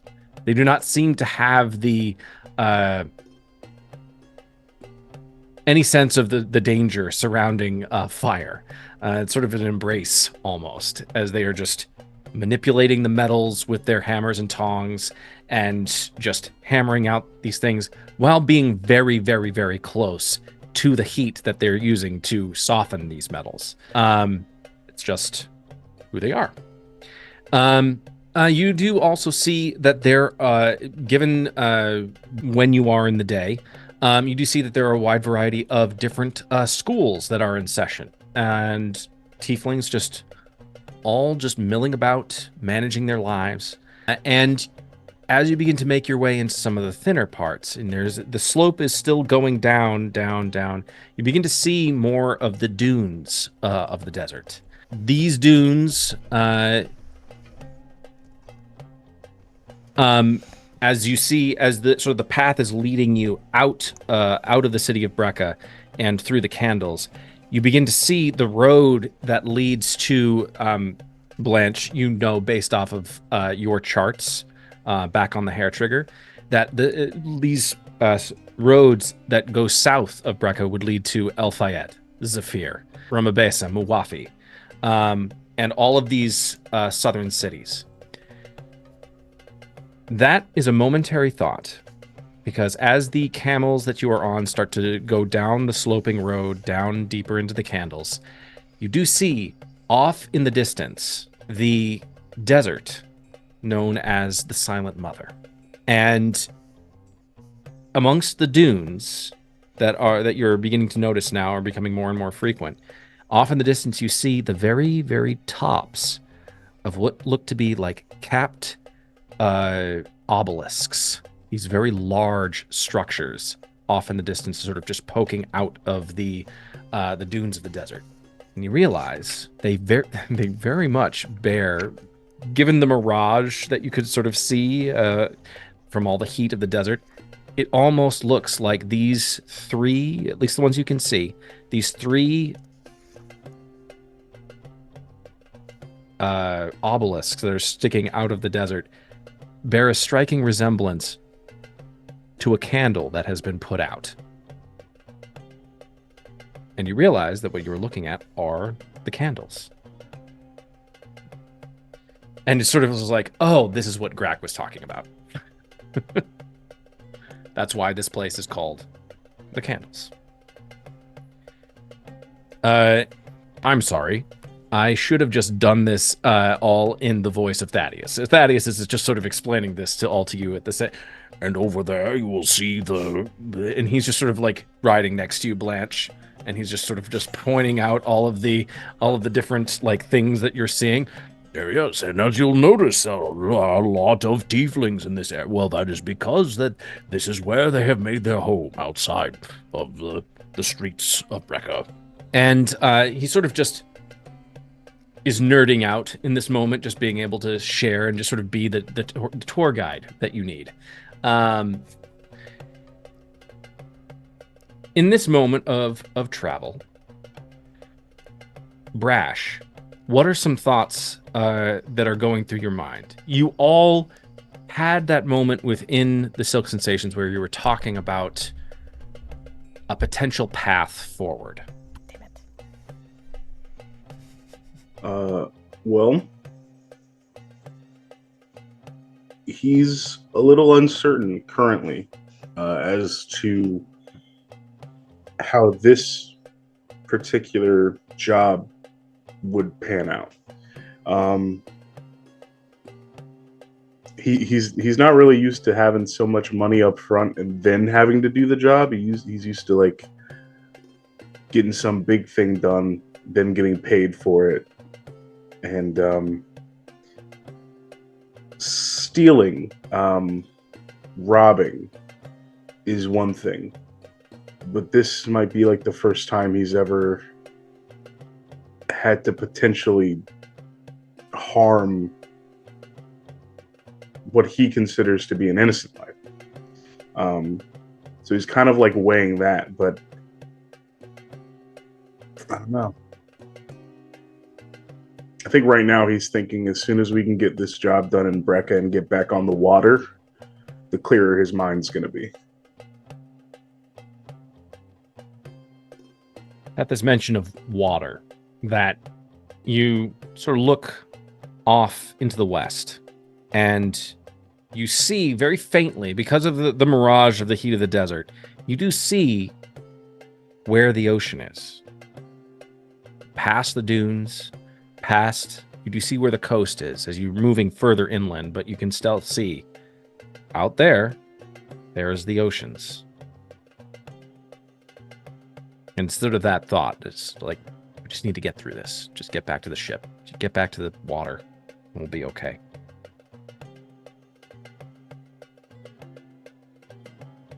You travel at a fairly decent clip. Once you actually make it out of the city itself and out of the immediate suburb known as the Candles, you begin to make your way out into the open desert. And you see fewer and fewer people. And as you begin to continue on this path, you do see that you're starting to make your way in between as the road winds down. It becomes increasingly, there are more rocks, but there's also just, you're winding down in between these massive dunes. And it, Brash, as you were thinking, we need to get back to the water, the waves, and you realize you're amidst waves of a different kind. And it's a sobering thought. This is a different ocean, and one that you're not altogether comfortable with. Thaddeus is still, at this point, droning on, just talking Blanche's ears off about the different... at this point, he's talking about the different flora and fauna that you might encounter within the dunes. Blanche, just because it would be funny, give me a perception check to see, like, how much of this do you actually absorb? Oh, bother.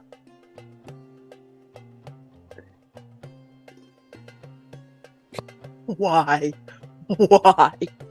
I got a natural 20 plus 2.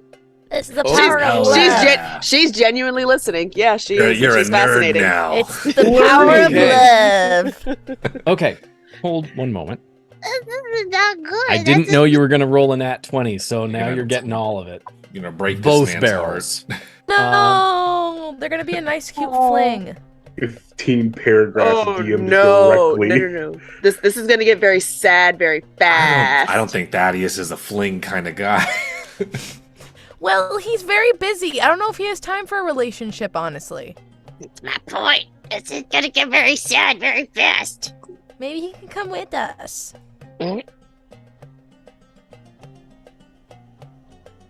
So, as you are making your way, he is talking to you about, like, the different flora and fauna. Namely, there are, according to what he is telling you, there are such beasts as giant scorpions that exist deep within the dunes. There is also a wide variety of giant spider that you might encounter. That and other, like, swarms of insects that can strip any humanoid body of their flesh within seconds. Yep. Different swarms of particular kinds of scarabs, some of which are completely harmless, but others less so. Oh, no, yeah. More harmful. 100% Blanche is completely wrapped with that. Me, but Blanche loves that. There is one thing that does catch Blanche's attention,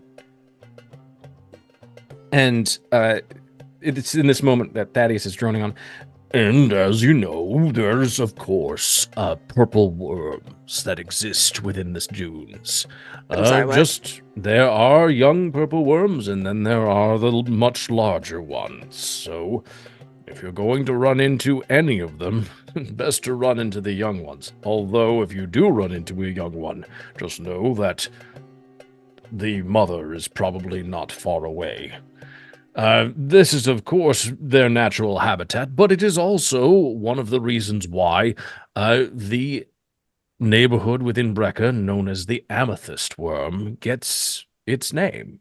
It is a very dangerous part of the city, and some of the more dangerous people that live within Brecca reside there. That's why it's come to be known as the Amethyst Worm. Well, I think you and I both know by this point how much I enjoy danger. I have noticed that you have a Penchant. yes, a predilection for danger. Mm-hmm. This is Professor Thaddeus flirting right now. Like, this is like just him sharing all of this with someone who actually cares or seems to care about what he's talking about. Like, he's like, is this happening? Or dork. So Probably sad. the first one to ever like listen that long too. And he's a teacher. I know. there are so as he goes on and on about the purple worms, he does mention that one of the main predators of the purple worm, there aren't many, but of the purple worm in the desert of the Silent Mother, there are few of them, but the ones that exist, they're very powerful. There are known to be several brass dragons that exist within the desert, and they are the ones that hunt and feed on the purple worms. I've never seen one myself, but I do know that others have, and they do exist out here in these dunes. I just hope that we don't run afoul of any of the things that I talked about. Certainly hope not. Although it would be interesting to run into a few of those swarms of those scorpions. That does sound fun. Not that there's anything wrong against you, babies. And she like pats her little bag. I've noticed you talked to your bag before. What do you have in there?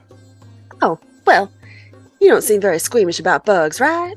Oh no, I find them fascinating. I have a collection back in the school myself.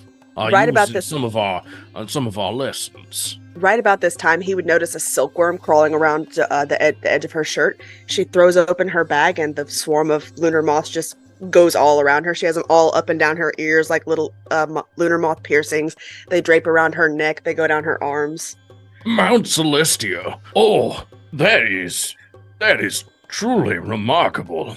Oh, that's not even the half of what they can do. These Do I- things, they all gravitate to you. They all are. You are their They're my swarm. swarm. This is a waste of an ability, but what the hell? I'm going to gather the swarm and have them kind of lift me up off of the camel for a half a second, float there, and then just drop back down. Oh, that is fascinating. When do you all do this? Is this something that you all do as a skill? Oh no, this is just little old me. I do have hundreds of things in a bag, though. I'd say that kind I of just did do matter that. of factly. I didn't do bags. Sorry, Dadding. No bags for me. Pardon me. Yeah, I don't think you have that much of a choice in that, Pandora. Take a good look at your boys. Those aren't bugs. Aren't you, darlings? No. Mm-hmm. You don't take care of them, the bugs are going to be inside them sooner or later. I'd never. Well, They will all return to the plane eventually. Not if I can help it. I'm tired of these motherfucking bugs on this motherfucking plane. Where's Oh, I was thinking that? I was gonna say, I was thinking of the holes reference. I'm tired of this, Grandpa. That's too damn bad. Fuck. You keep digging. Strike 3. That is 3. we need a counter. At this point, we need a counter. How We're many going- times is Evan's camera gonna get whacked? We're gonna send you a mount for your camera. I'm sorry. Just just an arm or a tripod or something. I'm sorry. As the caravan moves through the desert, with many different stories and mythologies being shared by Thaddeus, some of which are of note, while some are slightly very dry and boring. There are some that are more interesting, like the possible. Now, well, I did not see it. one of my colleagues back at the school that I teach at, they spoke to me of the time where they witnessed far off in the distance, above the desert of the Silent Mother, the floating city of Awaken, and the home of the Leonid people. And that is truly, as an educator and as a man of science, that is a place that I do wish to see someday. Oh, you'd like to travel? Currently, my activities prohibit me from going far afield, but at some point, I don't know if I was with the right person to, see the world, maybe. I think as an educator, it's incredibly important to travel and see new things. Valid. Very, very true. And best way to travel is on the ship. As I Pandora, slap Pandora on the arm. Ow! as that all picks up, her attention kind of draws back to herself a little bit. She was smiling, she was listening, she was all ears, and now she's just sort of sits and kind of thinks to herself, pulls out her little notepad and starts writing.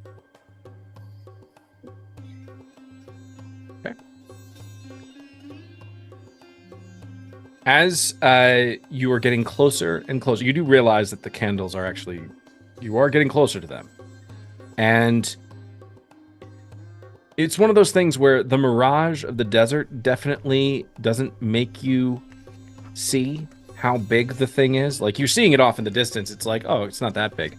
But as you get closer, the mirage thins, and you're just like, oh no, this thing is huge. These things are massive. And you can see that Everything's massive to me. Not touching that one. That's what she said. God damn it. To who? To who? To you? And you do see that the obelisks that are sticking out from the desert sands, the very tops of them are the only things that are visible, as it appears that the stories that you've heard from Thaddeus and from the other people that you've heard talk about the candles is that the desert has reclaimed them. The desert of the Silent Mother, because of some ancient curse that was placed on the mages that used these obelisks to observe the structure known as the Midnight Citadel within Brecca. A terrible curse befell them, and the desert consumed these towers. And it is now, at this point, as you round the bend of one of these dunes, you see before you what looks to be a camp that is directly beneath one of the central obelisks, or the one central obelisk. And you notice, as you see the camp, the tents are on fire. Oh. A lot of tieflings live in the tents here? I'm sorry, was that a joke? No, she's genuinely, because she saw them handling fire very easily, so she's confused. Is normal? No, something must have happened. We need to make haste. Hurry! And he just hikes the camel, and he begins to move at a steady clip down into sort of the valley between these dunes where the camp is located. I've drawn my sword. Well, I don't have any water on me, but I'll figure it out. Drawing my bow. Get my long sword out. You're moving right alongside of Professor Thaddeus. He just doesn't have any weapons. Just his scrolls and parchment and pens, and he's just riding very quickly down into the valley where the camp is located. As you get closer, you begin to see body. All of these dead bodies that are just littering the sand outside these tents. I've dismounted. Yeah, I'm not sticking on the camel for this one. Okay. How Popped many off. bodies? At this point, you begin to see, just from a very quick cursory glance, you see at least 10. Great, I can use a few of them. I would get ready for a battle. Can I see how these bodies died? How these people died? Give me a perception check. Can't you just tell me? It's not Can gonna I be use- good. While he's doing that, can I use Animate Dead with the 1 minute cast? Takes a while. I don't know if we'll have 10? time, but... Or 9? 9? You're moving for... You've dismounted, but you've, like, still... You're not necessarily up on the bodies yet. So you just see that some of them are slightly burned. You do see that some of them have puncture wounds, possibly from a blade or from an arrow of some kind. All of them look like they died as a result of some kind of battle that took place here. None of these bodies are armed, or were armed. Civilians. Let's see if they want vengeance. No. I just knew this would happen. And you see this Minotaur, very nerdy looking, suddenly just sort of like tense, and he just becomes incredibly enraged at this, at seeing his friends dead. At this point, you sort of are able to identify the different races of the bodies. You do see there are at least 2 humans. There's at least 2 half-elves, 1 full elf, and there's a tiefling, there is an Aarakocra, there is another Minotaur. All of these bodies look to be dressed similarly to Thaddeus. They do look like scientists, archaeologists. Oh. Did you know them, Thaddeus?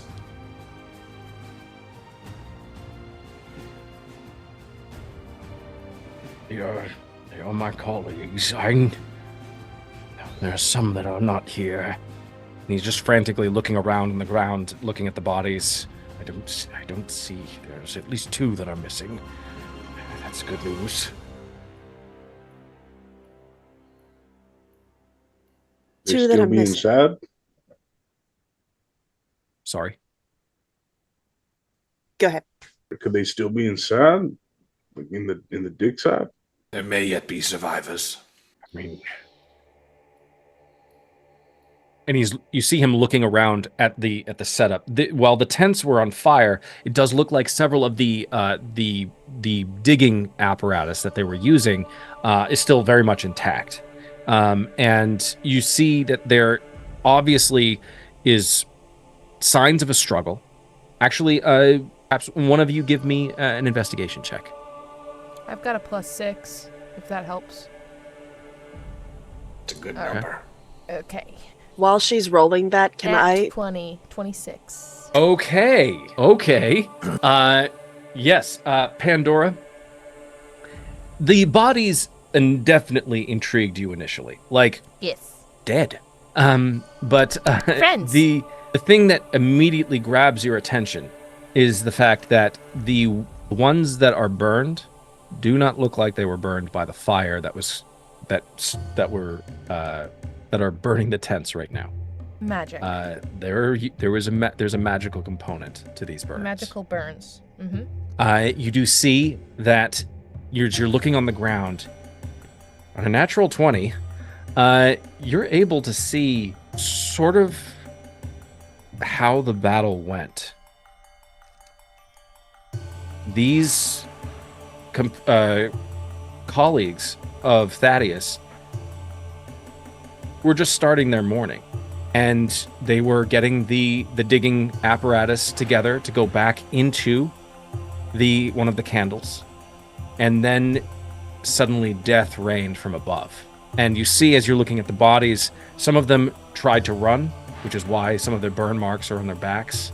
Some tried to save other members, and you see that some of these foes or attackers were not on foot. They were mounted. And you see that 2 pairs of feet running, or footprints running into one of the candles. With it's sort of like, as you're seeing sort of the mounted hoof prints on the sand, soaked in with the blood of these people, you see that several horses, or you can assume horses, broke off in pursuit of these 2, but then it terminates at what looks to be the entrance to one of these candles. The 2 are in there. Gesture to the candles. Magical burns, attacks from above, mounted artillery. Seems that we've stopped right here. Gestures to where the entrance may be. Do you think they're alive? I can't make that call. We're wasting But if we time need- there. You go on ahead. I'll be right behind you. I have a feeling I'm going to need backup. Nod. I'll rush in. So you're rushing into the entrance of the candle. Okay. You immediately see that there is a shaft, an elevator shaft, descending down, down, down. You can't even see the bottom, just because of how dark it is. But you do realize that the very top, technically, if you were looking at a massive skyscraper, the very top of this would technically be where the suite is of this building, and where the elevator is sort of centrally located in the center of this room. And you see that there is a series of gears, and there's a lever that once triggered brings the elevator up or makes the elevator descend. There are several runes sort of scattered about the room, all of which appear to be the product of some ancient magical ritual. I'm also just using Pandora's nat 20. Pandora, wait, are you with them? Oh, I was gonna stay behind to raise some corpses if we need a backup, but if you need me to be in No. That's fine. I can do that. You do see that there are these runes that are sort of littered around the room. Not entirely sure what they do.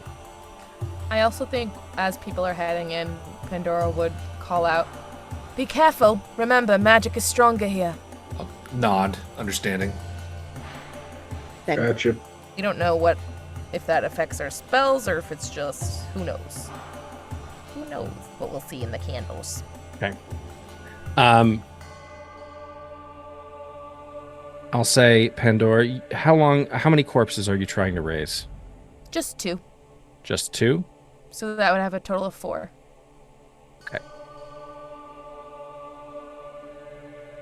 Okay. You were able to raise, which 2 corpses are you raising?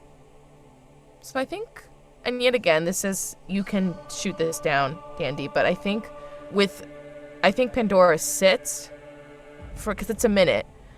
And for a moment, it's almost like a meditation where she listens to voices trapped beyond the weave, right? Like just out of reach. And she listens to hear if there's any yearning or regret, or ones that she can interpret the need to come back to their body. She kind of, I know this sounds silly, but she kind of likes to give the souls a choice if they want another shot. As you do this meditation,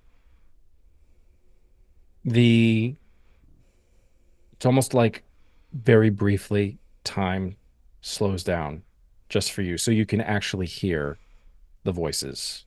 As you approach one corpse, there is sort of almost a sigh, just of acceptance. With the number of these corpses, there is a similar, sort of just a resignation.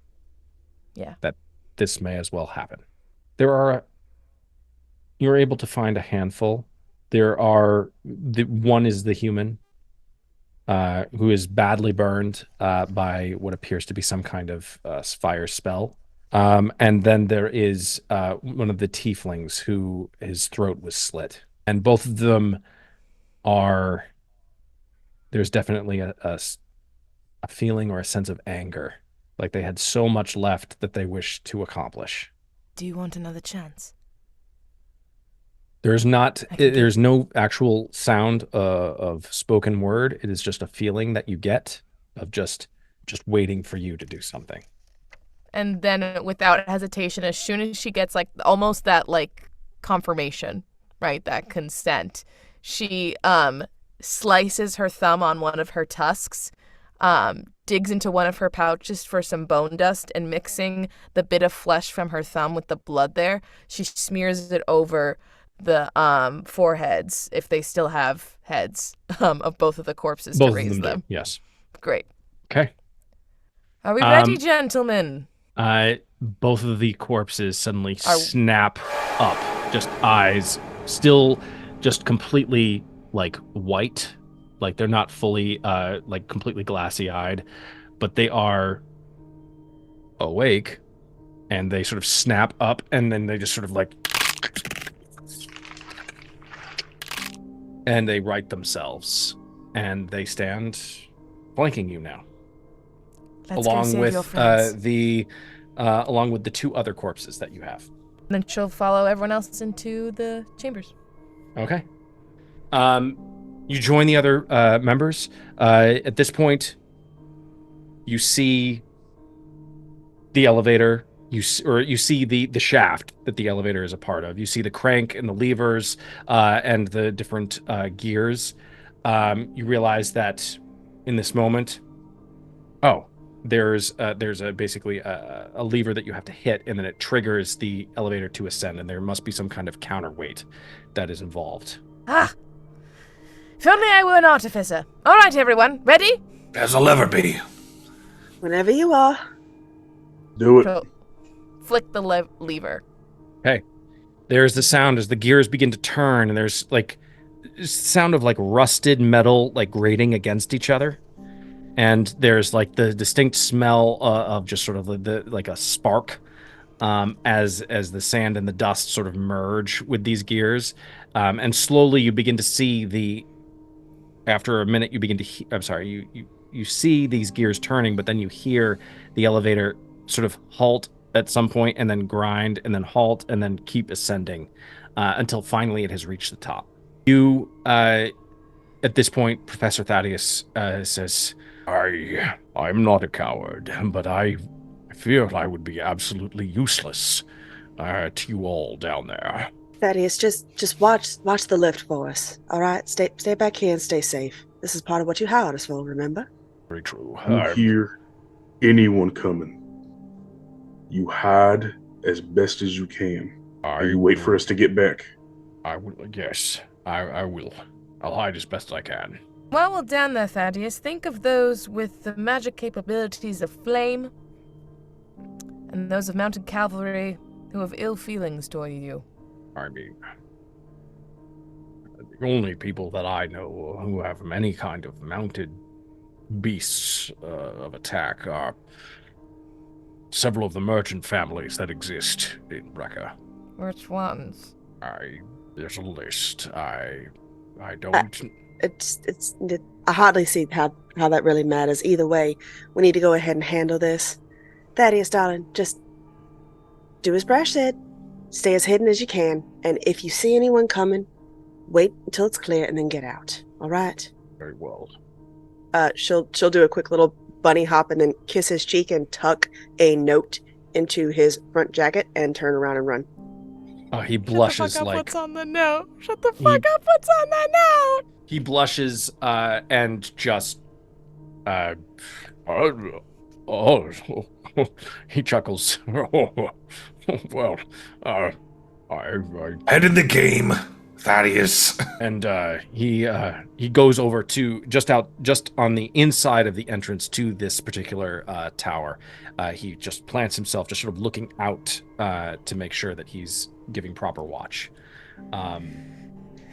At this point, the elevator has risen all the way up to the top, and the gears have shut down, and they have stopped whirring. Running in. Shall we? So you're all on top of the elevator. Yeah, I'd like, before we go down, I'd like to, my greatsword, I'd like to draw it across my arm and activate my Crimson Right before we go down, so I don't have to waste a bonus action on it later. Oh! Okay.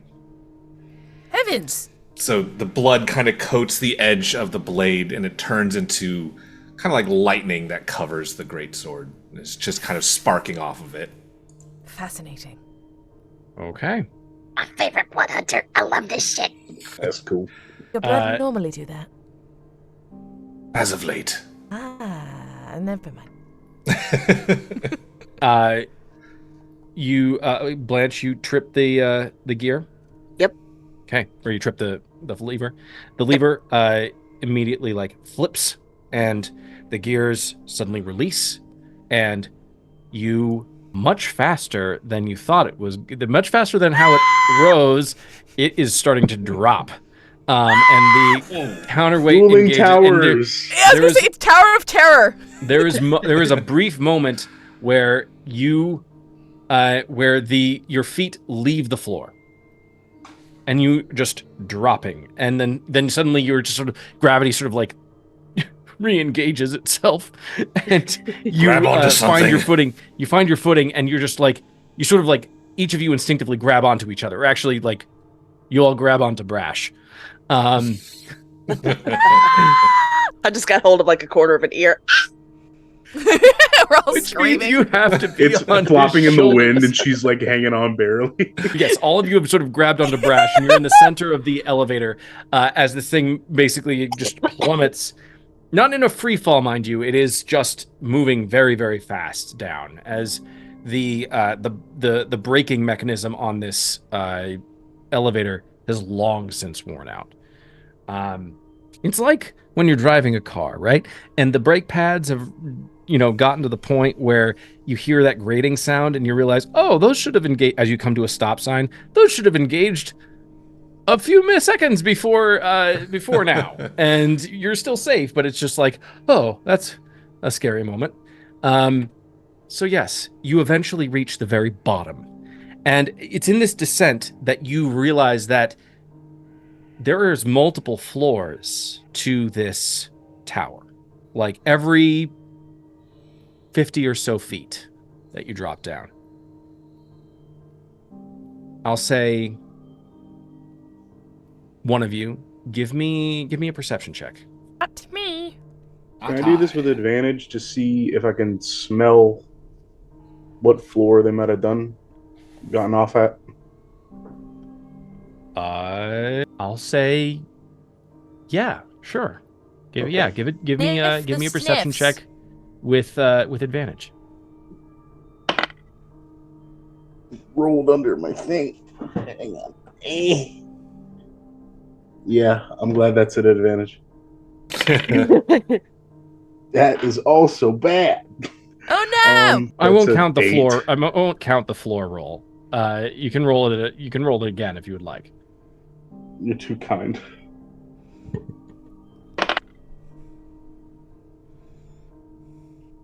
Not much better. The highest roll I got was an 8. Okay. Is that with the modifier or no? Yeah, that's total. Okay. Whether it's just the massive amount of dust down here, it's something that is very much hiding or obscuring some of your other senses right now. It's just like just filling your nostrils. It's just like not a pleasant thing. It's sand. It gets everywhere. It's so Rough and coarse. Yeah, it's everywhere. You eventually reach the bottommost level. And at this point, as you look up, the light that is coming through the entryway to the candles is a very, very tiny pinprick of light. And you are very much in the dark, except for those of you who can see, who have dark vision. Not me. Not I. Oh, is it just me? It might be. Let me make sure. I'm pretty sure half orcs have dark vision. Yeah.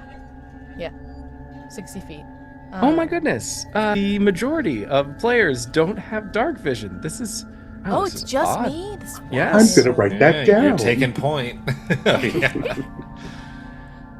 Pandora, you very much can sort of see. How far does your dark vision extend? Is it normal or is it 60 feet? 60. All right. So yes, you're able to see your immediate vicinity all around you. You do see that some of your companions, or all of your companions, are sort of like still holding on to Brash because they're not entirely sure where the rest of where to go from here. I've got it, everyone. It's all right.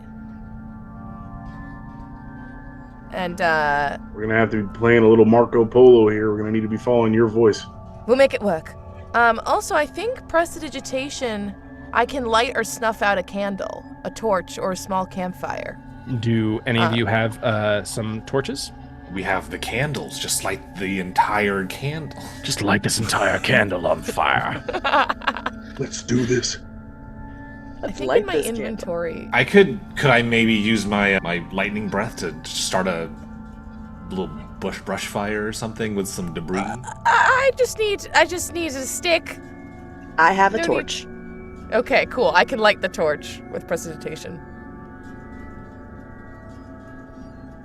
So hopefully that helps a little bit. So you light these torches, and the immediate vicinity is also illuminated around you. Suddenly, Pandora, your eyes adjust, and you're able to see your companions, and they all seem to be, light. This is good. At this moment, as you have made your way to the very bottom, every single one of you suddenly feels a slight tremor in the ground beneath your feet. And there's like suddenly you feel just sort of a little bit of sand, a little bit of tiny pebbles and rocks sort of like hit you on top of the head and on your shoulders, and you realize that the sheer force and compression from the outside sand has had centuries to work on the exterior surface of these obelisks, and they are slowly, just over the passage of time, degrading the structural integrity of these towers. And you realize probably don't want to be here that long. You do see that there is one singular entryway that descends, that goes out into basically a hallway, then drops down into a set of stairs that goes out into a hallway with pillars that sort of line the passageway. Okay. So I assume we're gonna go that way. Or I was gonna say if there was a symbol or something or something in common that each of the mages wore, I could cast Locate Object to see if I could find that object that one of them was wearing. But I feel like they're probably close to where the pillars are if they took the elevator down. Okay. All right. As you look around, you don't see any symbols. You do see on the ground, in the immediate vicinity of the entryway, or the entryway going into the tunnel, there's on the ground going down the steps droplets of blood. All right, here we go. I would like to stealth along down this way. Oh, was just to be sneaky? Well, I hardly think we're coming in numbers worthy of berating the place. You? I can tell you right now, stealth will not be an option for me. Pandora They need not know all of our the four numbers. corpses. I gesture to myself. I'm more concerned with the exact amount of firepower they got, but all right, you lot bang yourselves on in if you like. I will be quiet.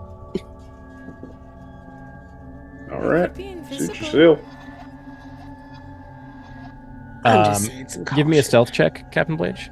Just saying a little bit of caution. I know, but my stealth is That's only not plus happening, 4. yeah. 24.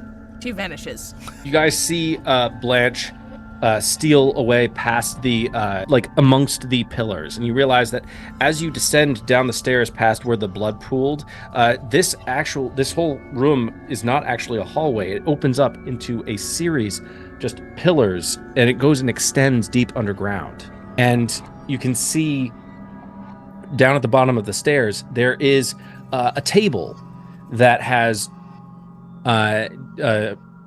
excavating apparatus, also a series of other chemistry tools, things to very delicately and carefully remove dirt and dust and sand from any potential items that have been excavated. You do see all manner of digging tools like shovels, picks, just everywhere. The blood continues down. It looks like whoever got hit or was wounded, they continued down into what looks to be a smaller antechamber or down another set of stairs. Dear, I hope they're alive with all this blood loss. Or, we'll see. We should make haste. Leading the way. I'll do it if y'all don't want me. Look, and she'll circle back around. I'm going to lean on that because that was a good roll, though. Just try to stay out of sight if you can, and I will cover you as best I can from the shadows. All right? Understood. We'll try. You got it, Captain. All right. Do you want the boys to go first? Preferably. Gentlemen, if you wouldn't mind, please. And she'll have the 4 undead lead the way. Should we give them the torch so we have all hands free? Yeah. You're free to. Blanche would have given the torch to one of them. Right in the neck. No, no, stop that. Candlehead. That's disrespectful. The esophagus, but it's okay. Disrespectful. Takes it out and puts it in his hand. Please have some decorum, Hatch. It's efficient, I'm sorry. No. You apologize later. Go ahead, boys. Anybody else thinking of that WB superhero that had a worm for a head? Earthworm Jim? You mean Earthworm Jim, the greatest superhero of all time? Earthworm Show some Jim. respect. Put some respect on his name. Yeah. So you're descending down, or you're sending the corpses down? And we're following, behind them. They're basically, cover. I'm going ahead, but I'm trying to stay underneath the cover of whatever dust cloud there is that's around on the ground. So you're weaving around the pillars as you go further in. Yep. I'll say, given your intent to maintain stealth for Blanche, and the fact that you're going ahead, give me a perception check. Why? 11. Okay. No, wait, 12. I math wrong. I math wrong. Okay. As you make your way, you see the shambling corpses moving down into the antechamber, and as they sort of begin to make their way further down the hall, and just as they get to the very immediate perimeter, there is something that shocks all of you. Thankfully, Blanche, you are just outside of the range of it, but suddenly there is a massive explosion as the corpses trip a rune on the floor. No! And No! each of the corpses... Not my ride. No! One of your many, many rides. Yeah. Each of the corpses take 48 points of damage. Golly. Blanche, you you're closer than anyone else to the blast. This blast knocks you off your feet and knocks you up against one of the pillars.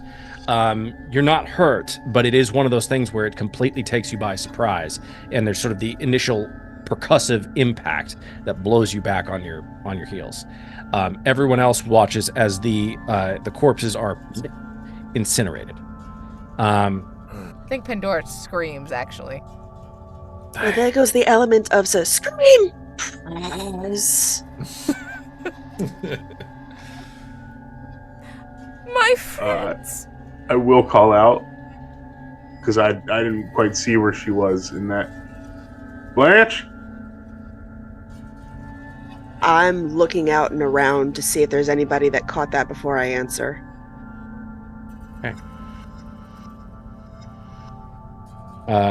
Give me a perception check. Give a perception check. Ooh, you better answer me. That one's better. What? Dirty 20. Yeah. As you sort of right yourself, Blanche, you see a shadowy figure move through the antechamber, sticking very clearly to the shadows, and they do not appear to notice you. Sweet. As they move, you all see them as they come into view, and they have a wide-brimmed hat sort of pulled down over their eyes, obscuring their eyes, and they appear to have incredibly pale skin. And they very slowly, they're dressed in this sort of a leathery trench coat almost, black, with sort of wearing a white tunic. And at their side, held in their hand, their left hand, is a very long sheath with a very nasty looking sword in the middle of it, or sheathed within it. Just for flavor, is he within 60 feet? First thing. Yes. Cool. He does. And- He's moving like almost right alongside you. He doesn't even see you. Cool. He does. Just for flavor, because this is not how the actual spell goes itself, but again, flavor. I'm gonna take a moth, like let a single moth out and go, and have it fly over and around him. And as it gets over the top, let there be light, and fairy fire drops right on top of him. Okay. Rock on. Can you Listen. do me a favor and drop fairy fire into the Discord? Yep, got it. I know it illuminates him. Yes, He has to make a saving throw. Deck Correct? save, I believe. yes. 1 second. Ooh. Oh, come on. Why? Just why? I just wanted you to copy the information. It says each object in a 20-foot cube within range is outlined in blue, green, or violet light. He's hot pink. Any creature in the area when the spell is cast is also outlined in light. If it fails a dexterity saving throw, DC 10 for the duration. Objects and affected creatures shed dim light in a 10-foot radius. Any attack roll against the affected creature or object has advantage if the attacker can see it and the affected creature or object can't benefit from being invisible. Oh, there it is. What is the spell save DC for this? Dexterity, DC 10. DC 10. He rolled a 16. So Well, then all he sees is a little moth firecracker that's Barbie pink go over his head, and then it dissipates. Barbie! Pink is my signature color. as this happens, as you release the moth releases the spell, and it does not have the effect that you wanted. He looks up,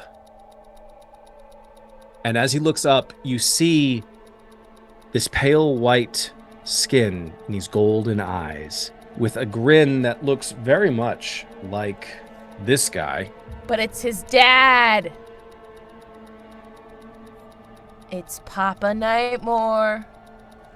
Tis Gin. Oh, You see also that you notice at this moment, Blanche, since you're the closest, that while his skin is very plainly white, almost porcelain colored, or lacking color really, his hands are splattered with blood, dripping. You can see him clutching the sword in one hand, and then he's also has on his back what looks to be some kind of backpack that looks fairly full. And he looks up at you all.